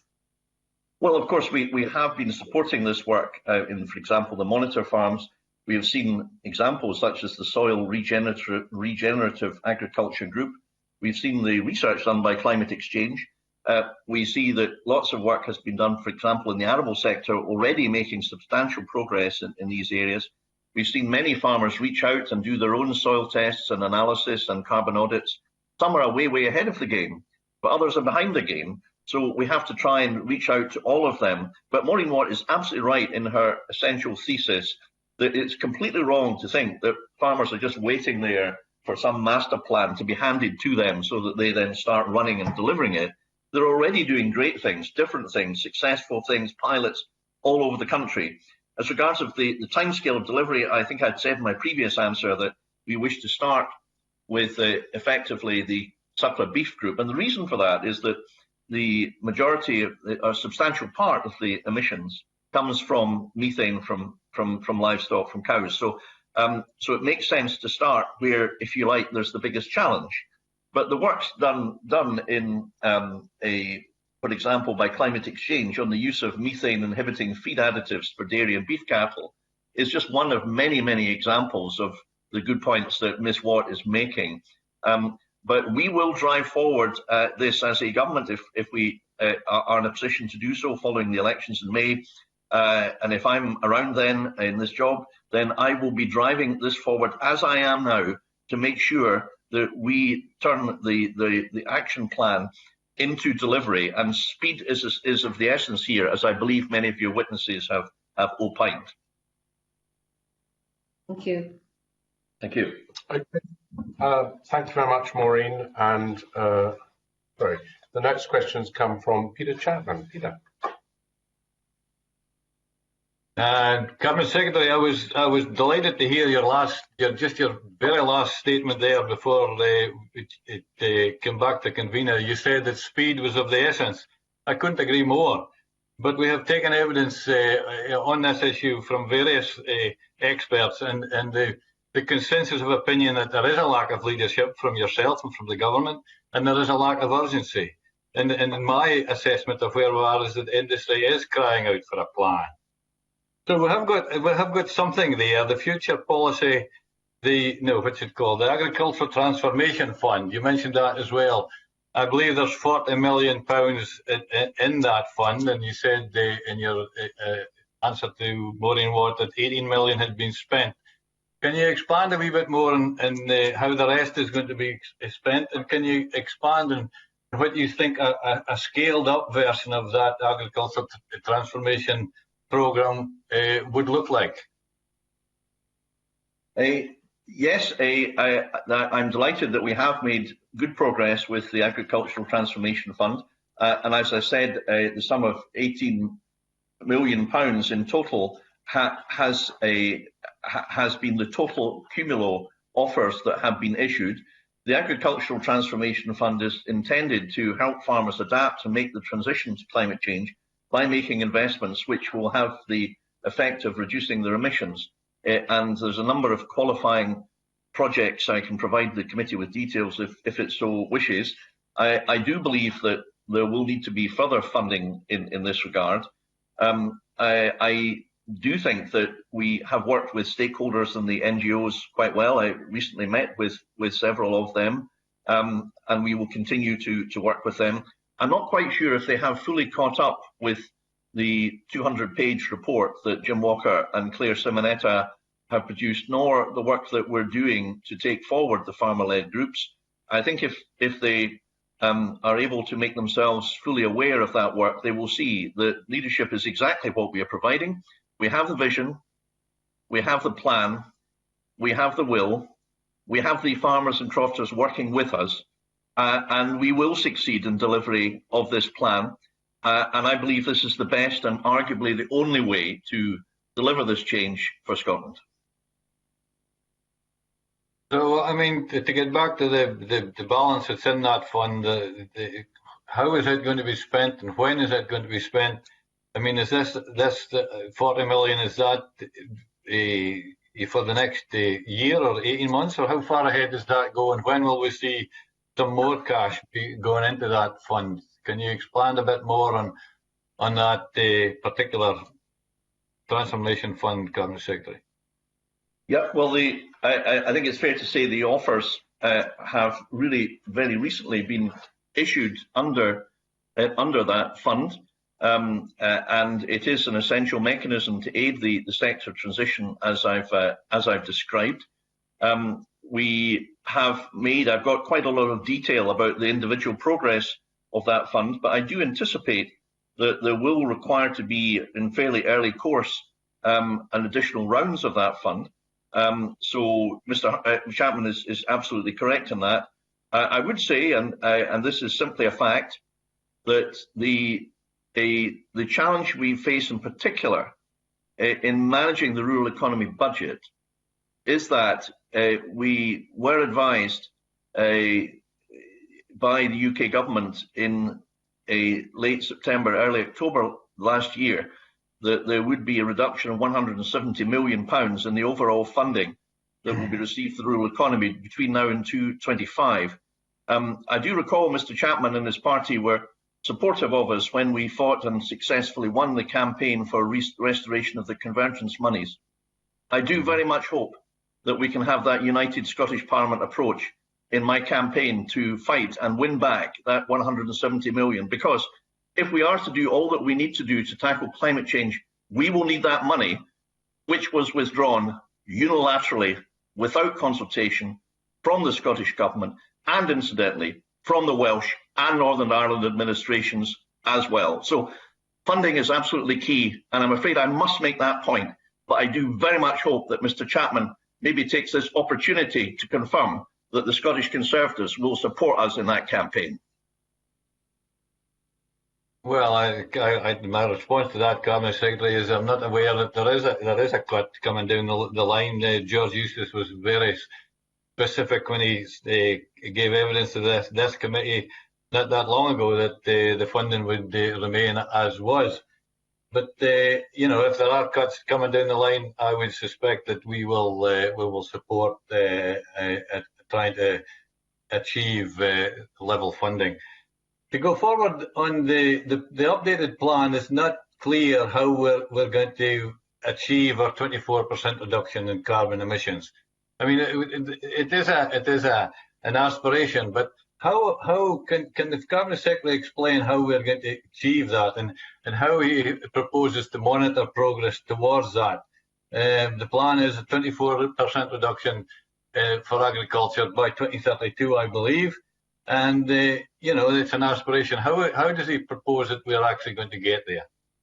Well, it's a very fair question from Mr. Chapman. I think the answer really is contained within the report, 200-page approximately report by Jim Walker and Claire Simonetta, published last October, and I assume been on our website since more or less then, so I assume that Mr. Chapman will have digested it. But in summary, essentially there's a large number of measures that will require to be used, and I'll just run through some of them, and I'm not an expert in this. The farmer-led groups contain experts, and that's why they're doing the work, but they include, for example, carbon audits, animal health and welfare plan, soil analysis, forage analysis, manure analysis, biodiversity enhancements, and continuing professional development. These are some of the components of the recommendations that have been obtained. And in order to achieve the reductions, it is clear that there's a whole series of practical, pragmatic actions that will be required. Therefore, the vision I have is that the farmer-led groups will have a suckler beef scheme which will set out requirements in guidelines, and farmers will be invited to join up this scheme, for which they will receive financial support. And in the course of that scheme, over time, they will be required to comply with those guidance, and the length of that transitional period will be something that is a matter of debate with farmers and the likes of the NFUS and Tenant Farmers and the Beef and Sheep Association and others, so that we have buy-in about the way in which this is introduced, for the reasons that I alluded to earlier, as per the evidence the committee has received from the NFUS. But it's all there, Mr. Chapman, it's in the Walker report, it's all out there in the open.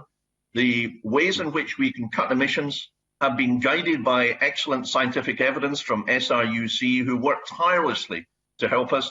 Nature Scott are fully involved, and their leadership and participation in the programme boards and Suckler Beef Group and other farmer-led groups is much appreciated by me. So it's a Team Scotland effort, and I'm very confident that it will bear fruit and be successful, and therefore it's a very exciting time to be the Farming Minister.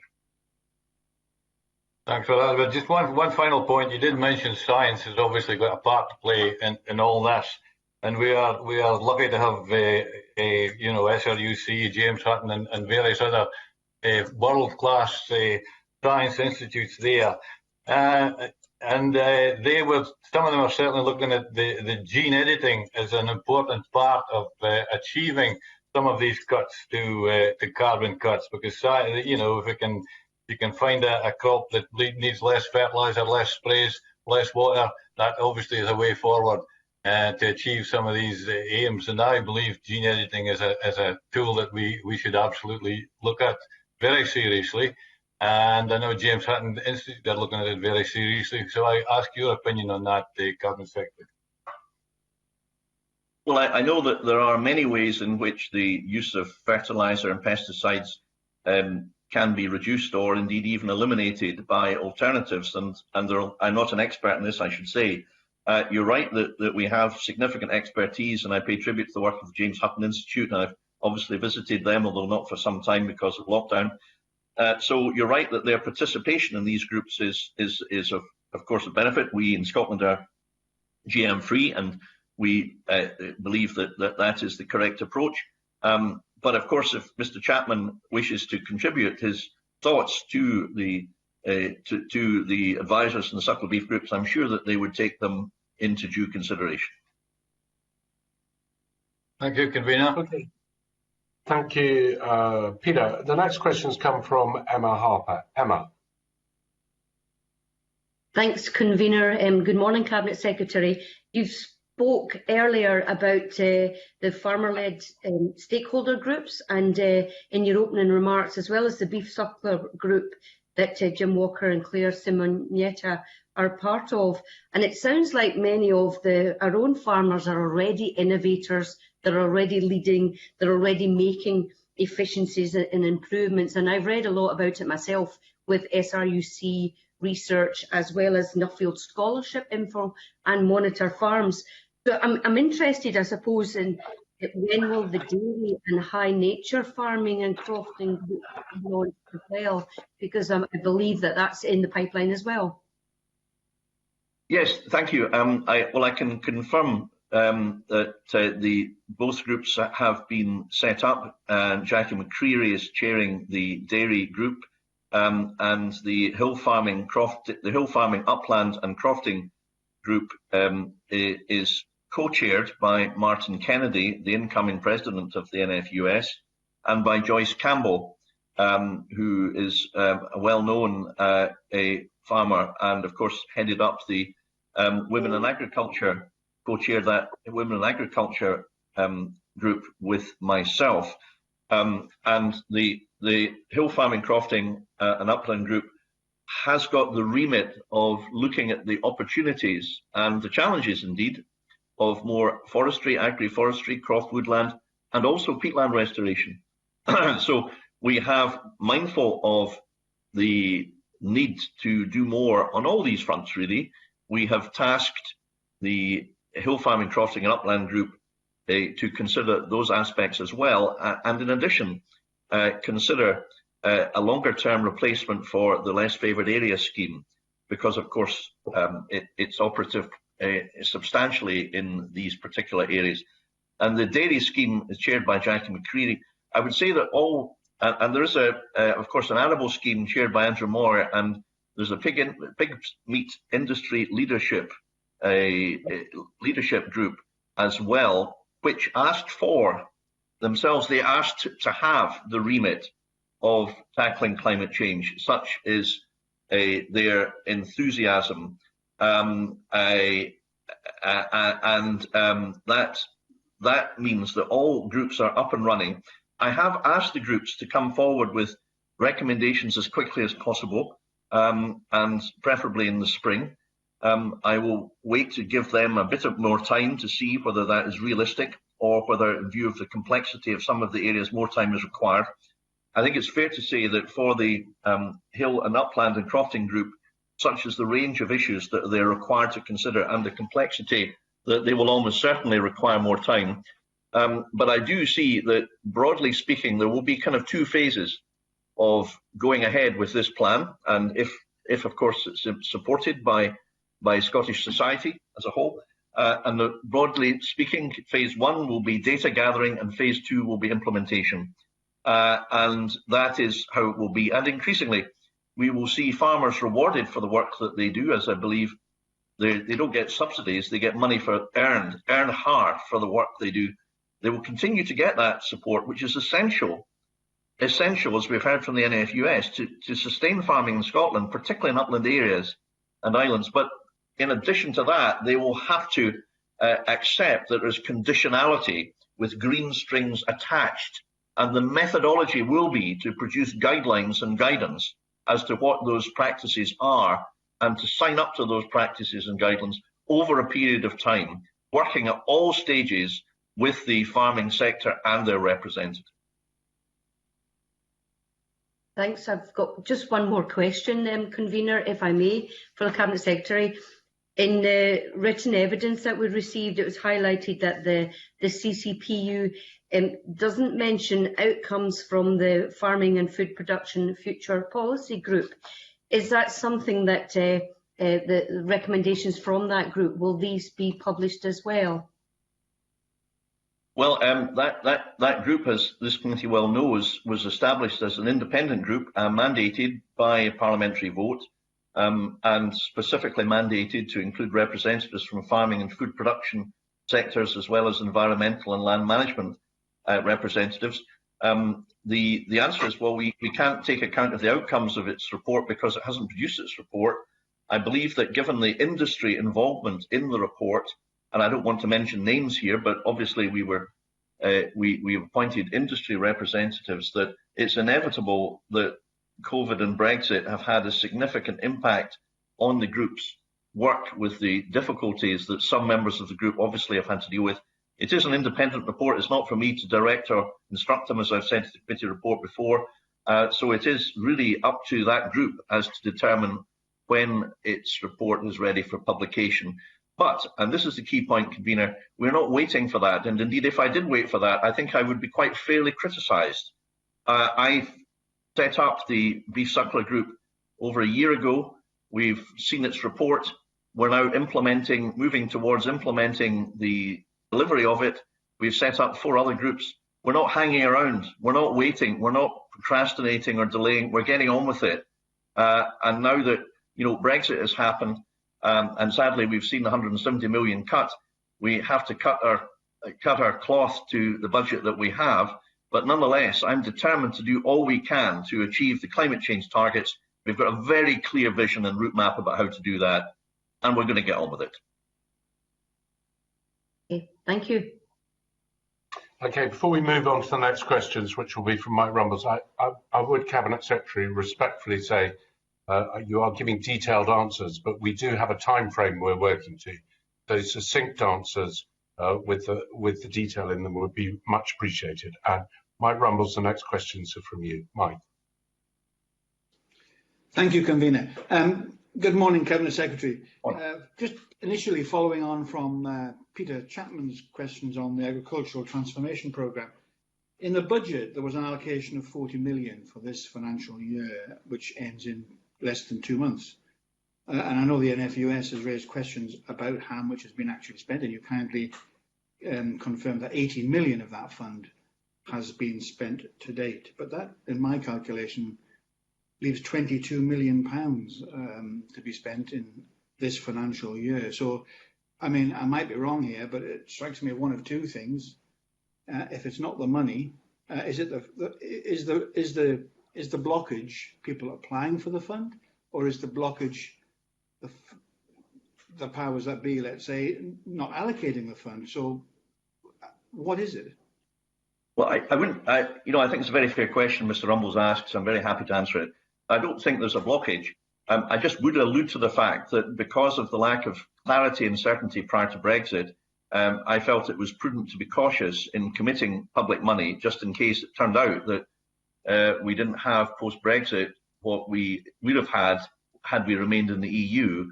And I'm afraid to say that my caution has proved to be vindicated, because, as I've alluded, I don't want to mention this because, again, but the £170 million cut is a very substantial amount of money. So I had to be cautious, to answer Mr. Rumbles' question, about how we proceed in case it turns out that we do not have all the budget we anticipated at the time when we set those limits. Yes, the first tranche has been a great success. An additional £8 million was made available on top of the original allocated £10 million to cater for the demand. I should say that the grant letters have been sent out to 3,500 farmers and crofters. Acceptances have been received from the majority. The estimated expected level of the grant may be slightly less than 18 million. That's, I think, always the case, and we will report back to the committee as soon as matters become clearer. I think the last point I'll say, Convener, and of course your members may come onto this, so I won't dwell, but this is not the only thing we've been doing. We have committed a great deal of money to the agri-environment scheme, which I imagine we might come on to, but also agri-forestry, which has had considerable successes over recent times. So I wouldn't want members to think that the Agri-Transformation Fund is the only means by which we are seeking to advance environmental sustainability improvement. It's not. And finally, the work that farmers do in maintaining permanent grassland does of itself contribute towards biodiversity, something that some of the NGOs recognise, I believe, and is a very good thing. So some of the other work that is carried out by farmers and crofters also supports environmental improvements, not only the Agricultural Transformation Fund, which is intended for capital items, but there will need to be more of this fund, I recognise, and if I'm around after next May, Mr. Rumbles, then I will be getting on with that and making sure that we can proceed with further rounds as quickly as possible. Thank you. Well, I can confirm I won't be around after May, so I won't be able to ask you any more questions. But I would, when you mentioned the Agri-Environment Climate Scheme, but as I understand it, it's not been fully open to new applicants since 2019. So I really want to know if that was the case, and if so, why is it? And I just come back to the money. It can't be an issue of money because there's still £22 million unspent in the Agricultural Transformation Programme, or am I misunderstanding this? I'm just trying to get it right. Sure. My overall approach was to be cautious in committing public money until we were clear post-Brexit what the situation would be, and I do think that was a sound, careful approach. Secondly, we do, and this is a different point, we do need to listen to the farmer-led groups in order to be guided as to what future capital expenditure will be required. We think we've got a very good handle on it, but we shouldn't assume we know all the answers. And we will shortly have the benefit of that advice from most of the groups. As far as the AICs go, we weren't able to take forward a 2020 round due to lack of funding certainty from the UK government, but we did extend contracts in 2020 for the further year, ensuring a further £6 million is invested in 2021, and that means that the land managed under AICs in 21 will not substantially change from the 1 million hectares managed in 2020, and a further round of AICs was opened in January this year to support delivery of a wide range of environmental measures. So, we are seeking to provide continued AICs support, but again, because of the 170 million, we had to be cautious in this approach, and I'm afraid that's just the reality for those involved in managing budgets. And just on a personal note, I'm quite sure I'm speaking for everybody to say that we will miss you after you've gone, Mr. Rumbles. Well, thank you very much for that, Cabinet Secretary. I know time is short, so I won't pursue the money issue. I've only got one other question. You said in your introduction, quite rightly, that a just transition must be done through cooperation and by taking people with you. So we're interested to know, what does a just transition for the agricultural sector look like for both producers and consumers in your mind? What does it look like? Okay. Well, I think it means that if we are asking farmers and crofters to change what they do, then the fundamental kind of requirement is to take them with us. The worst possible thing, Convener, would be for us to issue a diktat which is greeted with resentment, disbelief, arguments about practicality of measures. The worst possible thing would be that we get into the trenches with the very people whose support we need to deliver climate change. So I think what it looks like is a team operation, and the transition will require us to make sure that the existing bespoke advice provided to individual farmers is extended. So there will be a need for more bespoke advice. Farmers and crofters will need assistance and advice on an individual level, I believe, and they will need time to adapt to that. The first stage will be information gathering.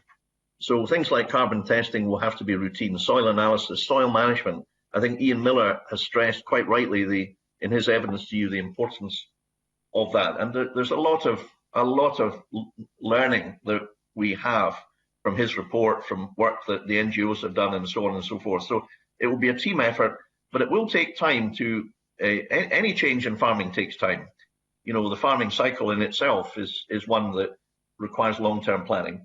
So I do think a transition of perhaps 2 to 4 years, probably nearer 4 than 2, will be required. But I think we need to try to front load the actions, try to get in early with action taken to reduce emissions. That is absolutely key. And that's really why we're starting off with the suckler beef sector, because, as I said earlier, that's where, if you like, the biggest target is to tackle. And the last thing I'm saying is, if we do achieve this, then, you know, I think we can market beef in Scotland not only as quality Scotch beef, but also as pure beef. And increasingly, maybe consumers will be attracted by that, and that it might attract a premium in some markets. Okay, thank you, Cabinet Secretary. Thank you, Convener. Oh, I almost got caught my cup of coffee in my hand, but I wasn't, I hope. We move on to the next questions from Angus MacDonald. Angus. Okay, thank you, Convener. Good morning, Cabinet Secretary. If I could turn to low carbon farming measures, regulation and conditionality. I think it's fair to say conditionality has been broadly welcomed by all stakeholders, with both carbon audits and better understanding of the soil being raised in oral and written evidence to this committee. So given that the draft CCPU commits to bringing forward environmental conditionality, what will our system of conditionality look like? What conditions will be required, and will all farmers receiving public money be required to meet conditions?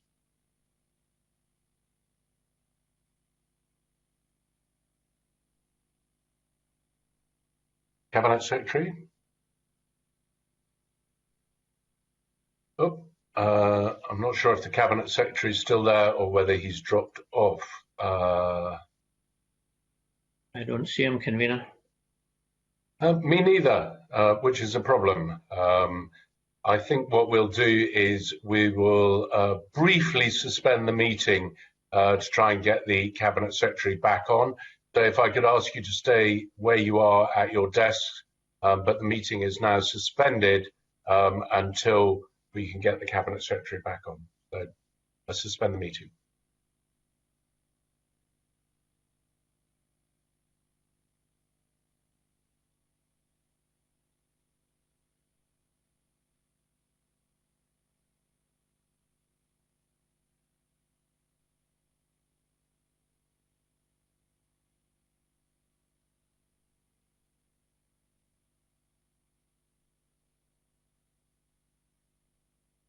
I've come back on a different device. Can you hear me?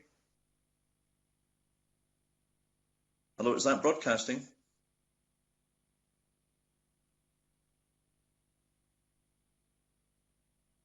Is that broadcasting? Hello? Cabinet Secretary, I think my mic's been unmuted, so I can hear you. The meeting is suspended. Right. So we'll just give us a moment to get things sorted out. I've just come back on a different device, Convener. You look and sound the same, if that's any consolation. Well, that's reassuring, but I'll just turn off my previous device because I don't know whether it's a broadband fault at this end, but I've just used a different device to come on, so I haven't been through the broadcasting, so I don't know if it's all okay, but hopefully they can hear me as well. It's broadcasting here. We seem to have Fergus back. We have the Minister back, so I think we're good to continue. Yeah. I've come on a different device, Chris. Yeah. I'm ready to go when you are. Yeah. Okay. Well, okay. I'm ready.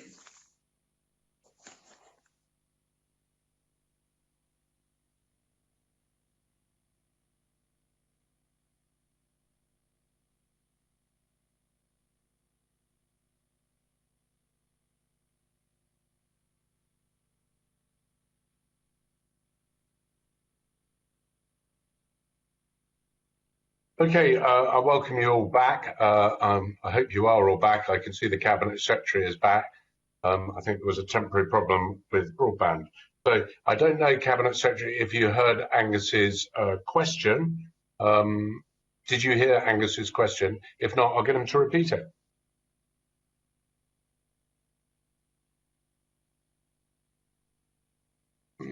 I can't hear you now, Cabinet Secretary. You appear to be muted. Hey, how about that? Can you hear me now? I can hear you now. Did you hear Angus's? Yep. Did you hear Angus's question, No, Gavin? Okay. If you could repeat it, that would be helpful.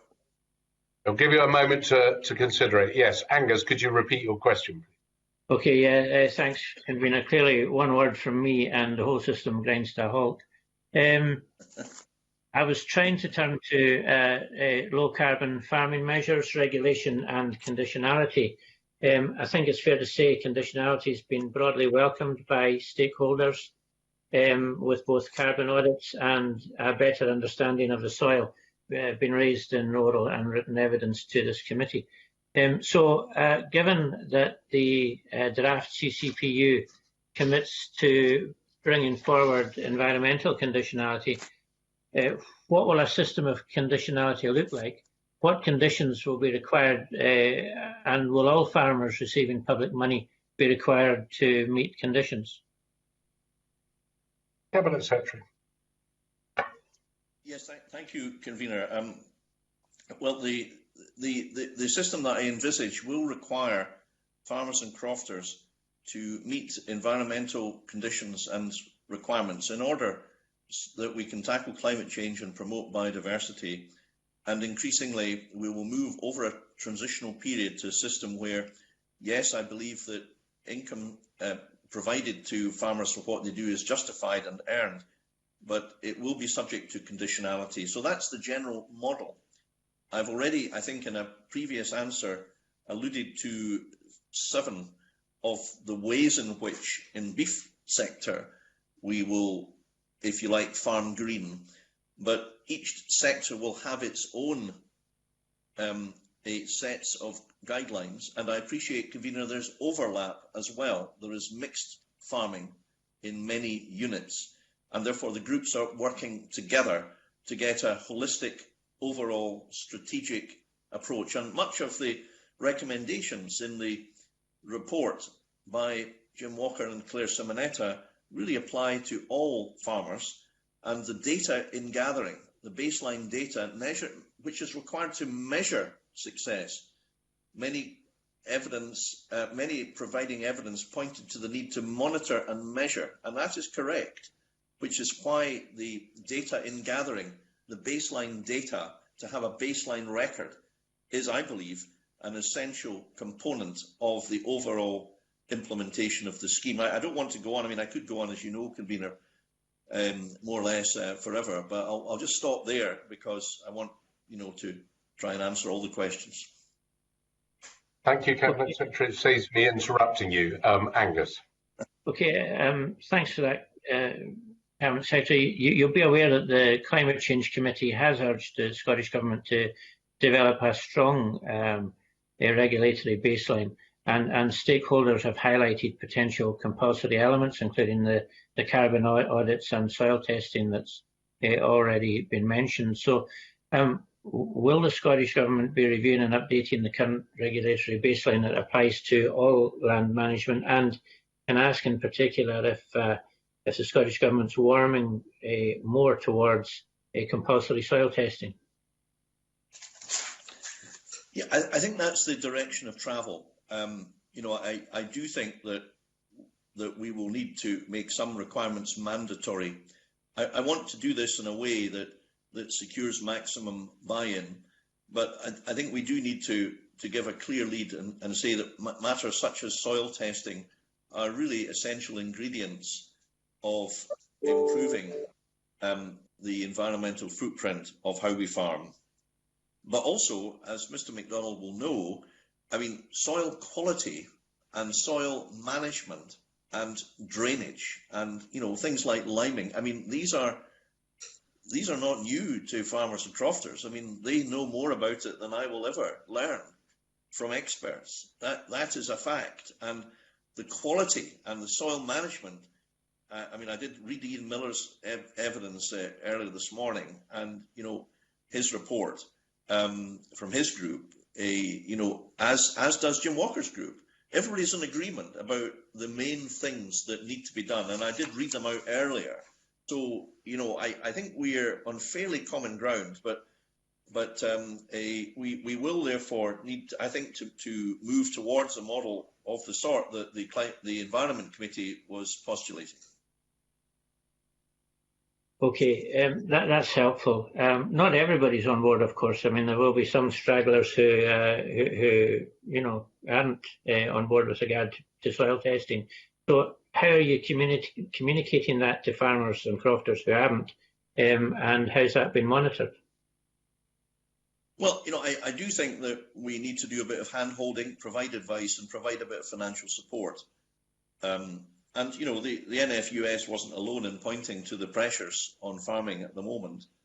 And, you know, I'm bound to reflect that in terms of the meat exports, they've been reduced following Brexit by a staggering 80%. So it's not only the seafood sector that's facing financial pressures. So I think I have to recognise that in asking farmers and crofters, maybe the few who don't willingly wish to do this, and I think there will be a few, because I think most realise that this is required, but for those that are not particularly willing, I mean, I hope that we can make sure that we provide enough financial support for them to do this, so that we enable that to be done across the board in Scotland, really, and it has to be done if we're to tackle the problem. So the challenge of climate change. So I don't think there can be any dubiety, but leadership will be required from myself, from farming leaders. The last thing I would say is, I mean, I think it's immensely encouraging that we have contribution from people like Martin Kennedy, the incoming president of the NFUS. I think that, you know, that seal of approval is very encouraging, and equally other leaders of farming and crofting in their world. Their imprimatur, will I help reduce those who disagree to a relatively small number? But it's a very good question. Okay, thank you, Convener. Thank you. The next questions are from Jamie Halcrow-Johnson. Jamie. Thank you very much, Convener. Good morning, Cabinet Secretary. The plan proposes further research, demonstration and exploration into a number of topics such as agri-tech, nitrogen use efficiency, precision farming, crop varieties, feed additives, but there's concern from stakeholders that there's actually lack of clarity from Scottish Government what's actually to be done. RSPB said other proposed policies and proposals do not appear to actually add up to real proactive efforts to reduce emissions. Does the Cabinet Secretary recognise those concerns and accept them? And what will the Scottish Government do to drive uptake in low carbon practices and translate the findings of these exercises into emissions reduction?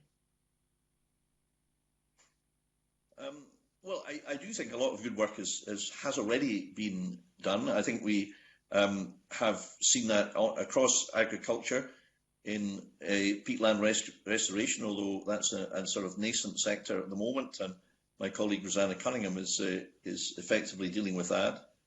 But in the area of forestry, for example, you know, I would hope the RSPB agree that we've made enormous progress across the board in all types of species, in productive and in native species, tremendous progress in effectively doubling our output. So I think we've already done a lot. How will we in practice ensure that we get the necessary benefit of research and scientific advice? Well, we're already doing it. I mean, the groups that I've set up have got the relevant input from experts in those sectors. So we're already using that. And I think in practice, I mentioned the provision of advice. I mean, the SRUC have an advice contract with the Scottish Government, and they have had for several years, to provide advice to individual farmers. There already is a system of bespoke advice.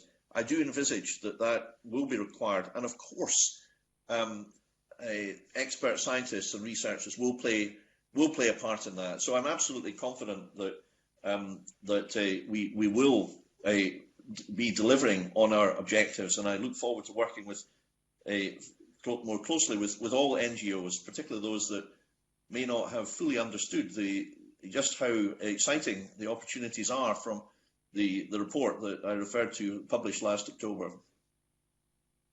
Thanks very much. The NFU, I'll quote what they say, NFU would encourage Scottish Government to ensure that the outcomes of this research are widely disseminated, clearly translated and succinctly communicated to direct policy and inform practice on farm. Touches a little bit on the points of the questions that Angus MacDonald asked there, but how will that be reported, and what barriers do you see to ensuring that that information is communicated to farmers and to crofters in a way that they can utilise and take forward, and also what monitoring of that there will be. Well, it's a very fair question, and I think it's a team effort. We have got a leadership role.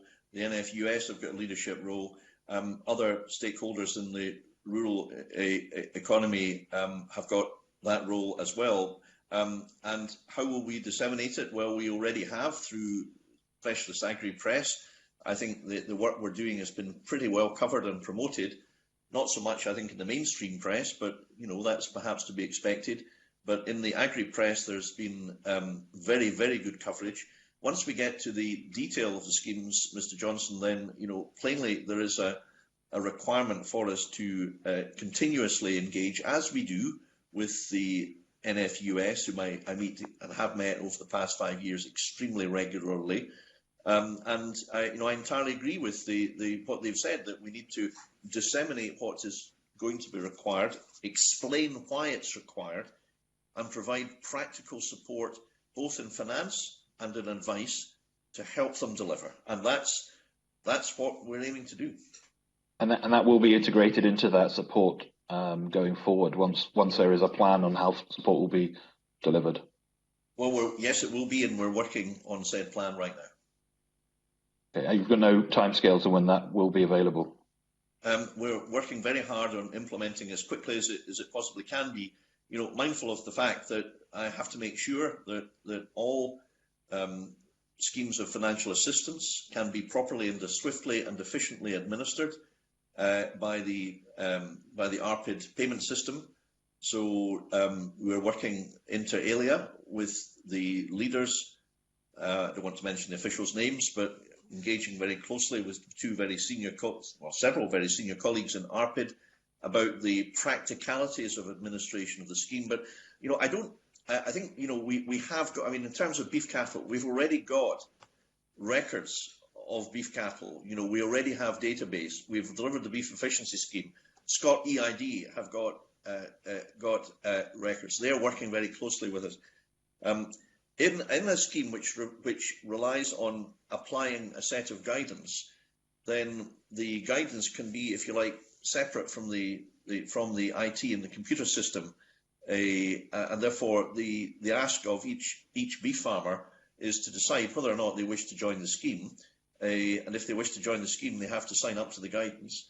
And in applying the guidance, we recognise that it will take a transitional period to adapt farming practices to it. But over time, we move to a system where applying the guidance is mandatory rather than discretionary.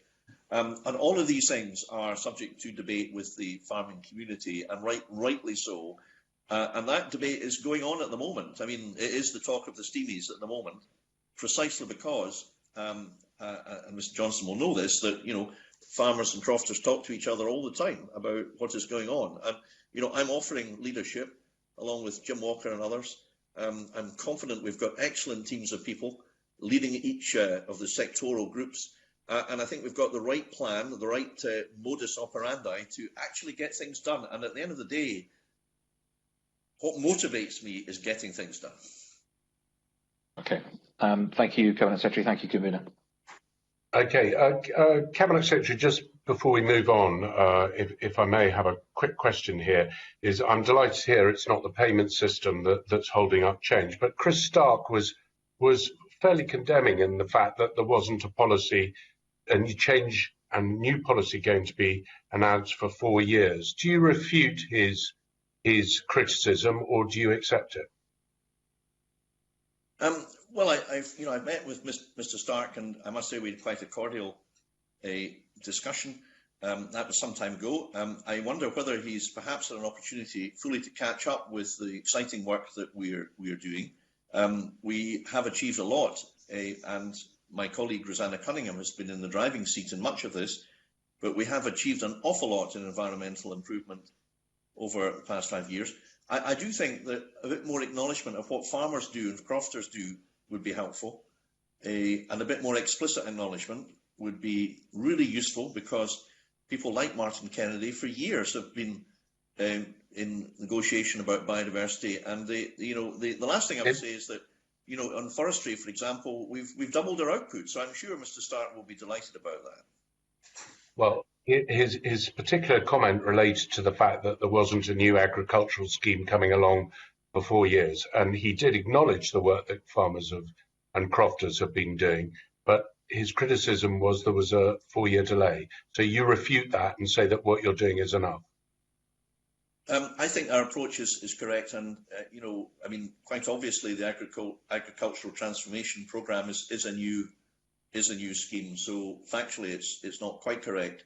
But I do think that rather than get embroiled in whether there's an extreme difference of view, I plan to continue to work with all the stakeholders to work with them, to engage with them, so that they better understand what we're doing. And I really welcome this morning as an opportunity to perhaps set out my vision more clearly and at length than I have had an opportunity so to do before. And I hope Mr. Stark is watching, and if he is watching, keen, Chris, to meet with you over a cup of coffee anytime soon.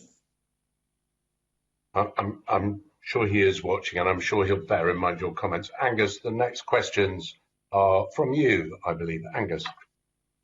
Yes, thanks, Convener. If I could continue looking at the role of advice and training, you'll be aware, Cabinet Secretary, that the Eclair Committee, which I also serve on in its Green Recovery Inquiry report, also touched on the role of advice in a green recovery. And the committee's recommendation was, and I quote, additional resources be provided for enhancing advisory services to support a green recovery and transition to net zero, including the provision of free advice for farmers, crofters and other land managers. Now, you've made mention earlier of the NFUS evidence that farms are losing on average £9,000 per annum. So the CCPU has committed to realign and enhance advisory services to support the transition to net zero. So what does that mean in practice? And in particular, with regard to costs to farmers and crofters, will it be free advice on farm, just like the good old days? I'm not quite sure how far back I'm asked to go to the good old days with Mr. McDonald, but we'll perhaps just leave that speculation for time. But no, seriously, I do envisage that the advice will be free. I mean, there is a free advice up to a certain value, if you like, at the current time available. And that model is one I think that should continue, particularly when we're asking farmers and crofters to do more and to do things differently and better. What will the advice be? It will be advice on low carbon practices. It will be wide ranging. Interventions about precision farming, nitrogen use efficiency, optimization of fertilizer use, improved manure management, improvements to the efficiency of enteric fermentation in farmed livestock. It will include knowledge transfer and advice on peatland preservation and restoration, and uptake of tree planting and agri-forestry schemes. Now, that's just a list that I've read from. I mean, each one of these may not be appropriate to all, but all will be appropriate to some. Okay, and can you confirm that land managers will receive more bespoke advice? And also, are you planning to assess and address the skills and training of the advisors to ensure that the knowledge base among advisors is aligned to the net zero ambitions? The answer to the second question, yes, we need to obviously make sure that advisors are properly equipped to deliver effective advice. I should say that we have had quality farm advisory services for some considerable time, and I pay tribute to the advisors and to their ability to help, as they have done, farmers and crofters. We're not at the starting line of the marathon. We're some way into it, albeit we've got a long way to go to the finishing line. The first part of your question, well, I would want to obviously make sure that what advice is made available to a wide range. I mean, plainly landed estates and so on are slightly different from a humble crofter, and perhaps better able to access their own advice themselves and perhaps choose to do so. But generally speaking, we want to be as helpful as possible to all, and especially working farmers and crofters who are producing the food for the country and sustaining our rural communities, such as in Mr McDonald's native Hebrides. Indeed. Okay, thank you, Convener. Okay, thank you. Just remind members, we're now halfway through the questions that people have indicated they might like to ask. We're more than halfway through the time. So I'm in your hands, Cabinet Secretary. If you want to give long answers, I'm sure the meeting will be able to continue. Mr Finney, yours are the next questions. Thank you, Convener, and good morning, Cabinet Secretary. Cabinet Secretary, you've touched on a couple of issues regarding forestry. I maybe just want to expand a little bit on them, if I may, please.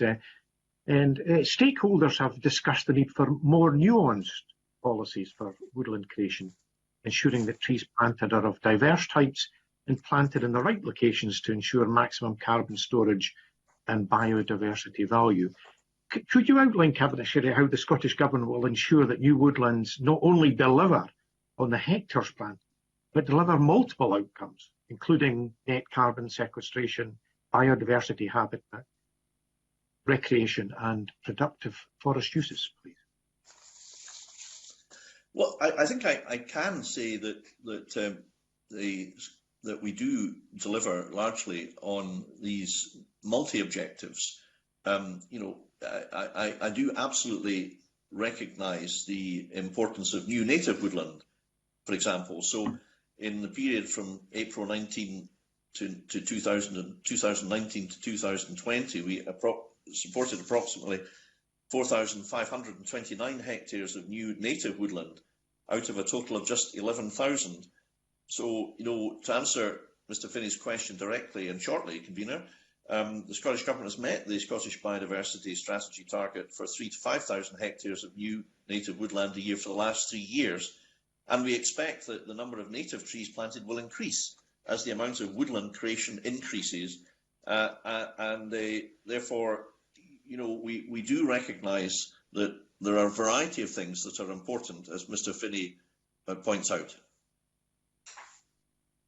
Don. Thank you, Cabinet Secretary. Another issue highlighted by stakeholders was soil types and cultivation methods that require more research to ensure that woodland creation will deliver a net carbon benefit.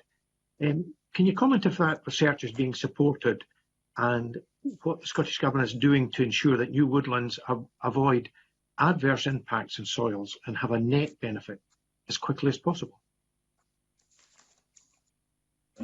Well, I do know this is an important area, and I have had meetings about this. I wonder if I could maybe ask, since it's a bit of a technical question, Dave Signorini, if I may, Convener, to give a fuller answer to that than I could provide. Dave, I think you're on now.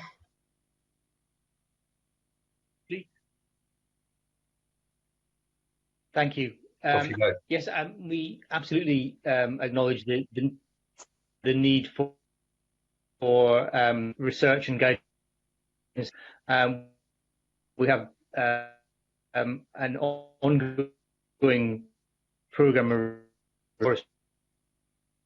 The published a set of. I'm sorry, Convener. Yeah, I'm sorry. We're having problems with your sound, so I think we'll try to bring you in again without the audio, without the picture. So if you could just try your answer again. If not, it might be for the Cabinet Secretary to expand his knowledge about arboriculture. Dave, are you there? Yes, I'll try again then. I am here. Can you hear me? Yes, go for it. Can you hear me? Yes, please go for it. Okay, to answer the question, the answer is yes. We absolutely acknowledge the importance of soil management and soil preparation around woodland creation. We have extensive guidance and we support a programme of research. Forest Research, the Institute are in the lead on that, and just last month they published a set of guidance notes around woodland creation and carbon and soil management, and I can provide those links to the committee if required. John, do you want to come back in? Yes, just to thank Mr. Signorini and for these answers, and a final brief question, if I may, to the Cabinet Secretary, and it is, as with the previous ones, Cabinet Secretary, to put to you things that the committee have been told by stakeholders, and they've highlighted that targets for native woodland creation lag behind the overall planting targets, and propose that half of new woodlands should be made up of native species. I know you've commented on the progress that's been made. Is it the intention of the Scottish Government to consider a new percentage target for native species? Well, we already have a target for native woodland, which we have met. The amount of native woodland has varied over the past 10 to 15 years, and previously it has been in the majority. You know, I am aware that we do in terms of the applications for plantings, that there needs to be a mix. In other words, it's not possible under the forestry standards, which have been applicable for a quarter of a century, to have a monoculture. I think some people perhaps think that the practices now are practices that go back to the 80s. That's not the case any longer. There are maxima limits in terms of productive species, in terms of percentages in any new application for planting. So I think we've got a fair balance. And I would also point out to Mr. Finney, and I'm sure he knows this, that we have higher levels of grant to encourage the plantation of native species, particularly in appropriate areas. And we work with a variety of partners, NGOs in the woodland sector, national parks and landowners, in order to have a balance, including native species. But we do, of course, want also to reduce our carbon footprint by reducing the huge reliance on imported wood in the UK. Massive imports of wood in the UK, second only to China. So I think it would improve our carbon footprint if we can allow the productive species in Scotland to be planted, so that we can see the increasing use of wood in construction, for example, and supplant some of the importations from other countries with the enhanced carbon footprint that of necessity entails. Okay, many thanks indeed for those answers. That's me, convener. Thank you. Thank you, John. Colin Smith, yours are the next questions. Colin. Thank you, convener. Can I just come back briefly, Cabinet Secretary, on follow up to John Finney's question around the target? You said that we currently have a target at the moment for native species. That target at the moment was between 3,000 and 5,000 hectares, and that was obviously up until 2020. But surely, given the fact that the overall target for the number of hectares of tree planting is going up and up and up and up, a figure of 3,000 to 5,000 will, by definition, fall year on year as an overall percentage. Surely you need to set a percentage target rather than stick to what is a very outdated target.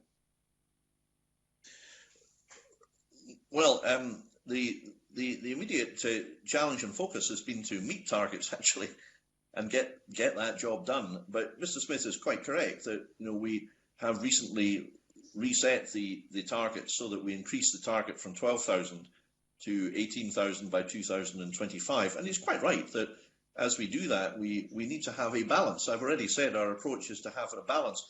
I mean, I think there is a phrase that is used quite a lot that really is applicable here, that the right tree in the right place.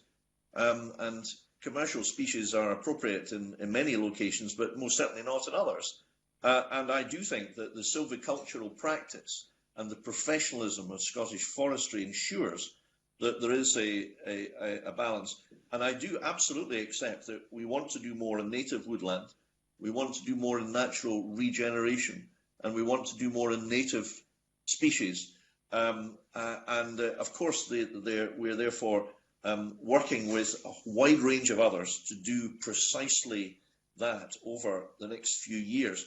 I think, if I may say so, convener, I'm finished with this, that the real challenge is actually how we meet the overall increased target of 18,000. That's the big question, which I'm engaged with Scottish Forestry, with Dave, with Simon Hodgson at FLS, because we'll need more nurseries, we'll need more foresters, we'll need more felling contractors, we'll need more young people coming in. Recently, I asked, and there was held in November a skills summit, which resulted in a great number of increased opportunities for young people from the private sector. The public sector have committed to 50 more young people taken on. These practical challenges, I think, really, where I would respectfully urge the committee to apply its focus to allow us to meet the targets of 18,000. And yes, native species will, of course, play a very substantial and growing part towards that target. Cabinet Secretary, I don't think anybody's suggesting that supporting native species in some way deflects from the overall target of 18,000. In fact, it should be complementing it and be part of that and not falling behind. But can I move on to another concern that is a question also for organisations who gave evidence to the committee, and that's around policies to ensure the effective management of existing woodlands which are not currently evidenced in the plan. So can I ask you, Cabinet Secretary, what is the Scottish Government doing to ensure existing carbon stores protected in the long term? Are there any plans, for example, to improve the availability of grants for natural regeneration of trees, given the evidence that it is the best tool to help native woodlands adapt to climate change and to lock in carbon in the long term? Well, we are supporting the effective management of woodlands through our regulatory activity and, as Mr Smith rightly says, through the Forestry Grant Scheme. The Forestry Grant Scheme already does provide substantial additional support for the planting of native species, for example in the Highlands or in certain areas in the Central Belt. And Scottish Forestry also ensures that existing woodlands are protected under the felling regulations. So, for example, any harvesting requires a felling permission, for which there is then a presumption that the land will be restocked, except in certain circumstances. So the Forestry Grant Scheme does provide support for the management of existing woodlands for multiple benefits, especially in relation to biodiversity. And under the UKFS, as well as for carbon benefits, all woodlands are expected to be effectively managed for multiple outcomes. And current research does suggest that the best way to absorb more carbon is by planting more woodlands, but the benefits of different woodland management types is something that we continue to look at as we build our evidence base on carbon. Thank you, Cabinet Secretary. A final question, Convener. The climate change plan update states the need for large-scale land use change and a wider integration between forestry and farming, but the evidence we heard made it clear that provision for agroforestry does appear to be insufficient. So can I ask the Cabinet Secretary if there are any plans to improve agroforestry schemes beyond the farm and croft tree demonstrator network, which is outlined in the plan? Well, I think we've made great progress with agroforestry, and I could talk for an awful long time about exactly what we've done to do that. But I think many farmers, far more than in the past, have availed themselves of agroforestry either as an investment, a diversification, a shelter belt, flood alleviation plans for a variety of purposes, and can combine that with livestock production without reducing holding capacity. So a lot of work has already been done, but yes, I do accept the premise that we do need to do more. And therefore, I have specifically tasked Scottish Forestry to do more on farming and crofting land, to do more croft woodland schemes, to work with communities where that's appropriate, to increasingly work with farmers. I'm particularly keen to see that the secure tenant farmer sector is enabled more effectively than at the current time to participate and benefit in agroforestry schemes where appropriate. And I've tasked Scottish Forestry to bring forward, along with the Tenant Farmers Commissioner, to work with a group of experts in order to deliver more schemes. So yes, we do a lot at the moment. Yes, we have done much more in the past few years than previously. But yes, we need to do yet more still. And yes, we do need to see changing land uses. But I think the best way to do that is by working with the grain and working with people to identify the best land use in the best way in the best part of the country. Thanks, Cabinet Secretary. The next question is from me. There's been issues raised by stakeholders at our previous meeting about deer management and the fact that it's not included with the plan. What are your views on that, and do you think policies need to be brought forward on deer management, and if so, what should they be?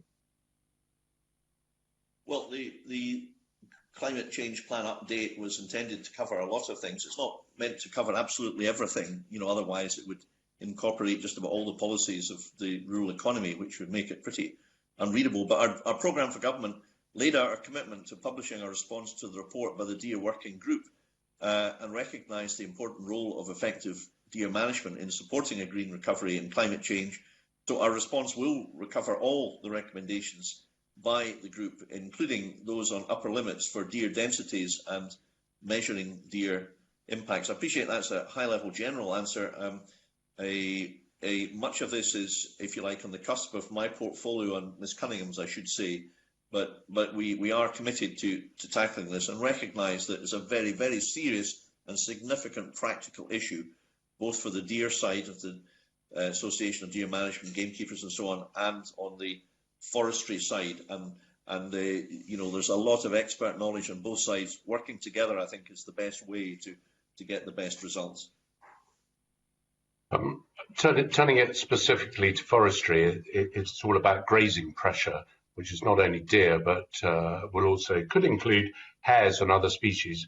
And we should never forget, I suspect, that at one stage the Forestry Commission encouraged their rangers to kill every capercaillie because of the damage they did to trees. So I think there would be some requirement and recognition that there will be a balanced approach to habitat management to ensure that biodiversity is maintained. And is that your feeling that should be the way forward, Cabinet Secretary?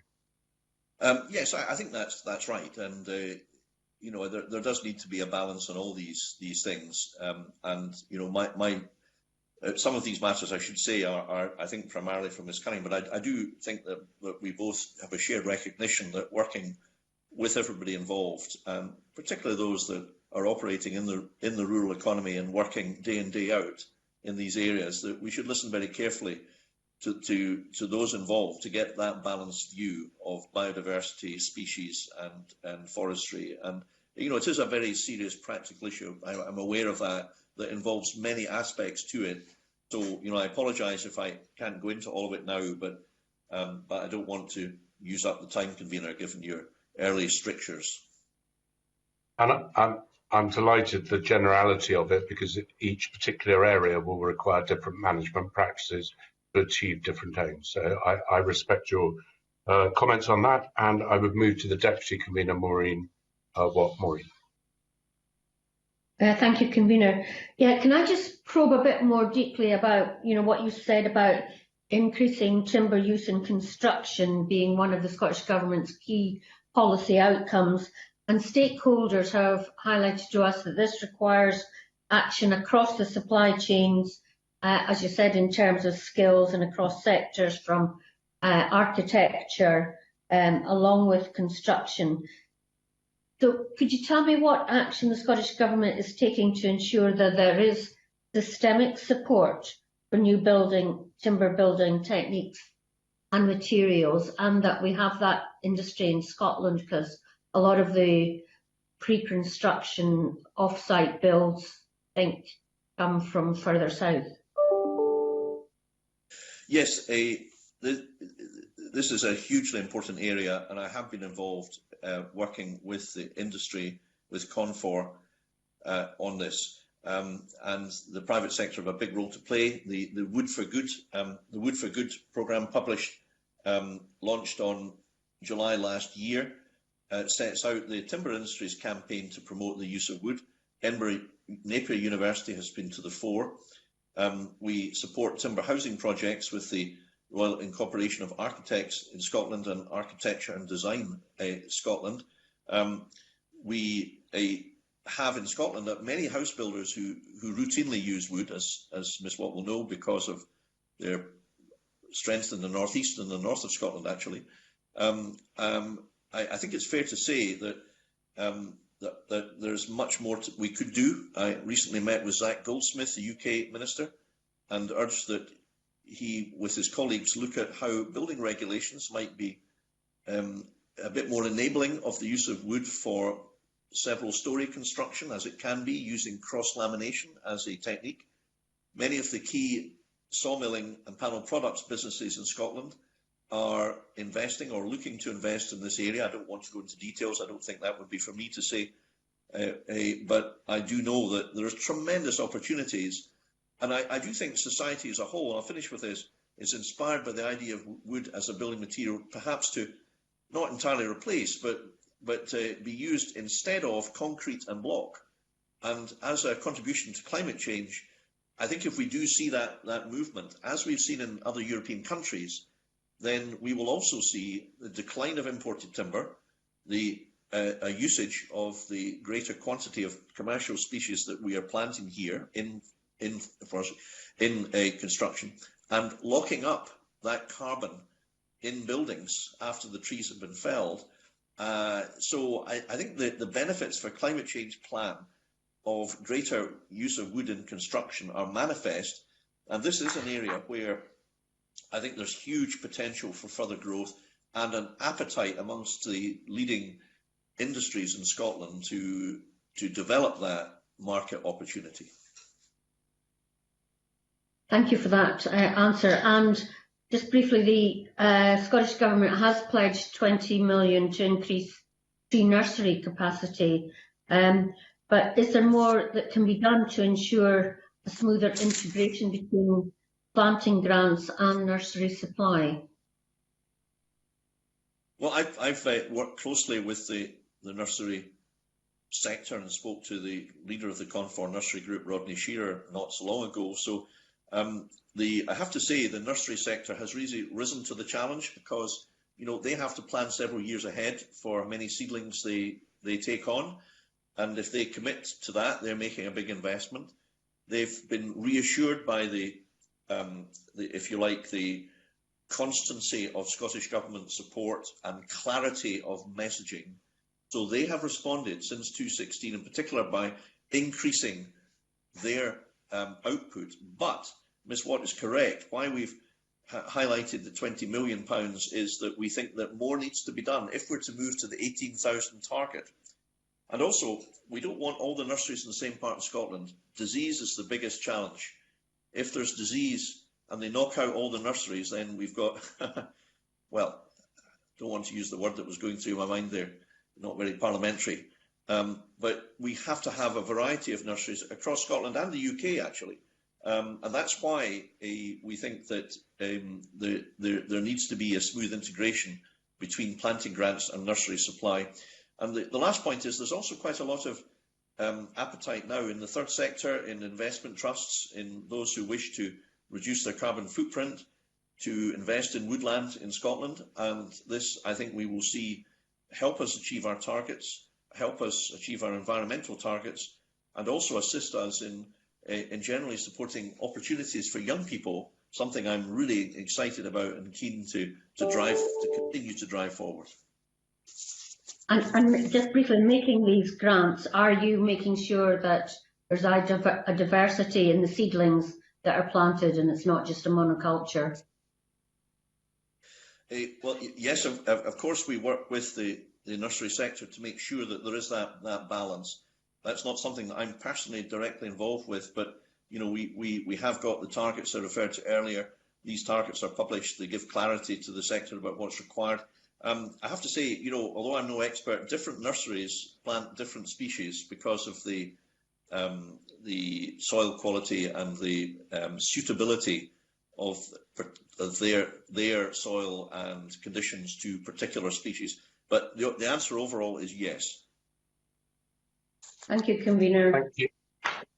Thank you, Cabinet Secretary. I trust you can hear me. I disappeared for a while. Whatever happened to your internet probably drifted down to my internet further downriver. So back now and off to Emma Harper for the next questions. Emma. Thanks, Convener. I have just a couple of questions about connecting and linking different sectors, because we have heard some evidence, particularly from Ruth Taylor from NFUS, that she said that there needed to be better integration in accounting to better recognise the efforts of farmers and crofters to restore peatlands, manage nature and plant trees on their holdings. And I know that regional land use partnerships have been widely accepted as a way to accelerate change for climate. And there's 5 regional partnerships have been created, and I know Dumfries and Galloway and the Borders have one in my region. So, Cabinet Secretary, are you able to help us, I guess, help me appreciate more how regional land use partnerships are important and how progress is being made, and what can be done to help facilitate with the right tools and the right equipment so that land use decisions and strategic policy development can be achieved? Well, thank you for that question. And yes, I have alluded earlier actually to the fact that I don't think in general farmers and crofters get the credit they deserve for what they do, whether it be in biodiversity or other areas. But yes, I think the partnerships have a role to play in bringing people together. I think they're being piloted in several areas of Scotland, including Cairngorm National Park, for example. I mean, I know that there's already groups such as Cairngorm Connect, for example, there, so we're not starting from a standing start. But I think discussion amongst local landowners and users and those who play a significant part in the rural economy is always a good thing. It has been taken informally for many years. I think formalising these partnerships will give us more opportunities actually to explore what more in practice can be done. In other words, I don't think they should be seen as an enemy, as a challenge, as an encumbrance, but as an enabler, a facilitator, a way forward to allow us to work together to achieve what are extremely challenging climate change targets. So although it's not work that I'm directly leading, I do support it, and I do think that it can play a very useful role. Okay, thanks. Thank you. Our local NFUS spoke very favourably about the regional land use partnerships that have been created in Dumfries and Galloway, for instance. Are there other mechanisms that can be supported so that change can be managed, or looking at other objectives that need to be proposed? Because obviously many people need to work together so that we can connect the forestry folk and the farming folk and everybody across all sectors. Well, I think a lot has been done. I mean, some of it's at a very practical level and sadly curtailed because of lockdown restrictions. But, you know, I've been at many agricultural shows, including the Royal Highland Show, and I've attended the Forestry Commission and now Scottish Forestry tent. You know, and I've seen the increase, even in the last 5 years, of the numbers of farmers that are coming along to have a look, to have a chat, and to inquire, is it right for me and my farm? And then follow up. And there has been a terrific scheme that the Scottish Forestry have run from one of its conservancies, which involves an expert in silviculture visiting a farm, going around the farm in the morning with the farmer, going back to the farm kitchen for a cup of tea and a chat, and then discussing whether or not agroforestry is suitable for that farm, what it would involve, what the financial side involves. So, you know, I think that's a great scheme. Another area where I think I'd like to see more is for those smaller farmers and crofters that don't have access to large capital amounts for the planting costs, and try to assist them with a funding scheme which allows them to participate in agroforestry or crofting forestry, getting a bit more financial assistance, whether it's a bridging finance to pay the planting costs up front and then be repaid by the forestry grants when they become available, you know, within a relatively short period thereafter. So, you know, focusing on removing the barriers for the smaller guy, the small farm, the crofter, to participate in agroforestry. That's one of the things that we're starting to do, but I think we could well do more of in the years ahead. Thanks, Emma. Thank you. Sorry, I was going to cut you off anyway, but thank you for ending it there. Peter Chapman, you've got the next question. Yeah. Cabinet Secretary, stakeholders have highlighted a need for a whole food system approach to enable agriculture to meet emissions reductions, including procurement, local supply chains and diets. So what is the Scottish Government doing to support a whole food system transition to net zero, and why have policies and procurement and diets not been included in the plan? Well, because as part of our Good Food Nation vision, there already is a diverse range of work in relation to the food system going ahead in Scotland already across health, social justice, environmental sustainability. So there already is a lot of work. I mean, I've been involved in the encouragement of procurement of locally produced food in Scotland by schools and across the public sector, for example.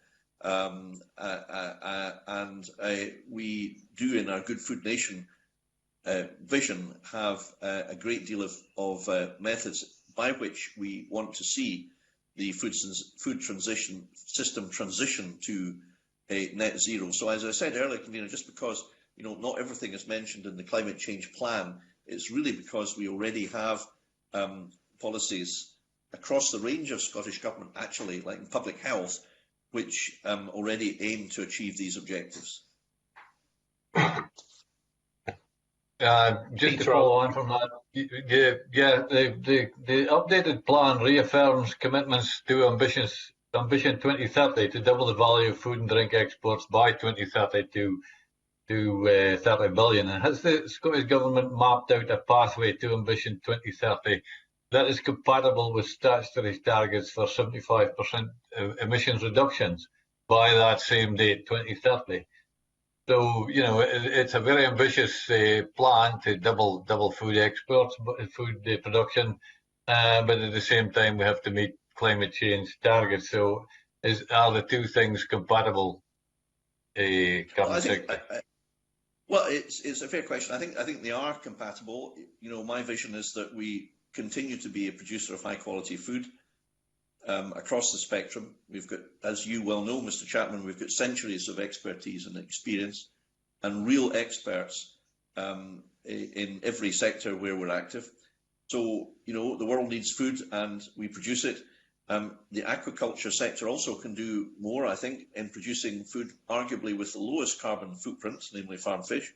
But what I would say is that, I don't want to be negative or political here, but our plan was a pre-Brexit plan. And in the immediate aftermath of Brexit, we've seen a massive disruption of our exports in seafood and food. I've alluded earlier, the meat exports down by a staggering 80% in some areas, and with some types of meat banned from export and some type of fish. So, I don't want to be negative because I'm a positive chap by nature, as everybody knows.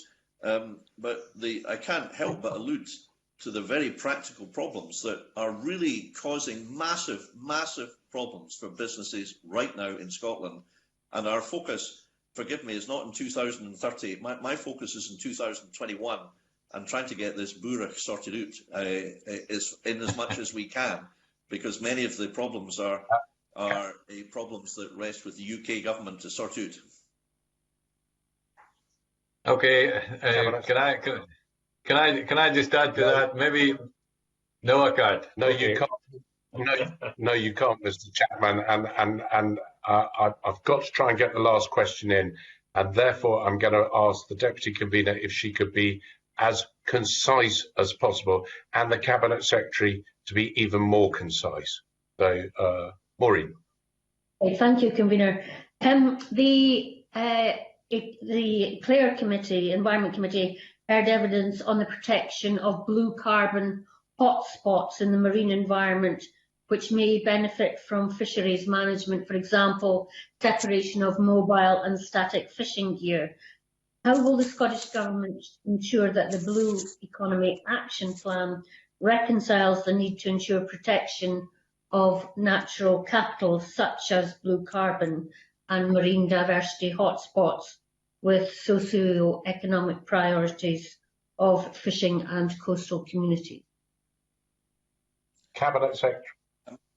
Well, thank you. But we do recognise in our future fisheries management strategy the need overall to be fishing in a sustainable manner and to transition to net zero goals. So our vision is to establish and grow the recognition of blue as a natural capital asset in Scotland that does significantly contribute to economic recovery.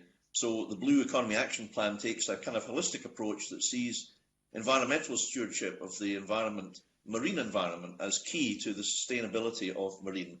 I could say more, Convener, but as you know, I always endeavour, as you've just said, to be concise. Thank you. Well, I don't always agree with you or that comment, Cabinet Secretary, but we'll leave it there. Thank you very much. And we will, as a committee, be considering our response to the climate change plan in the coming weeks. And I'd like to thank the Cabinet Secretary and his team for attending this meeting this morning to answer our questions. We'll therefore move on to agenda item 2, which is European Union Withdrawal Act 2018. We have received a consent notification in relation to one UK statutory instrument at item 2 on the agenda.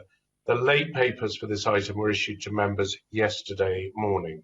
This instrument is being laid in the UK Parliament in relation to the European Union Withdrawal Act 2018. The following issues have been brought to our attention in the papers. A, the limited amount of time available to the committee to consider the notification. And 2, the sufficient level of information contained in the original notification. Does any member have any specific comments that they would like to make in relation to this? I'm not seeing any member wanting to make any comments. So does the committee therefore agree to write to the Scottish Government, confirm its consent for the UK SIs referred to in the notification to be given? Again, just an N if you disagree. On the basis there are no N's, that means we are agreed, and that is what we'll do. I would ask members now please to note that we are to go into private session to allow us to consider the evidence that we've heard. And I'd ask you to move to Teams, and therefore I close this part of the meeting on this means till we re-meet on Blue Teams. Thank you.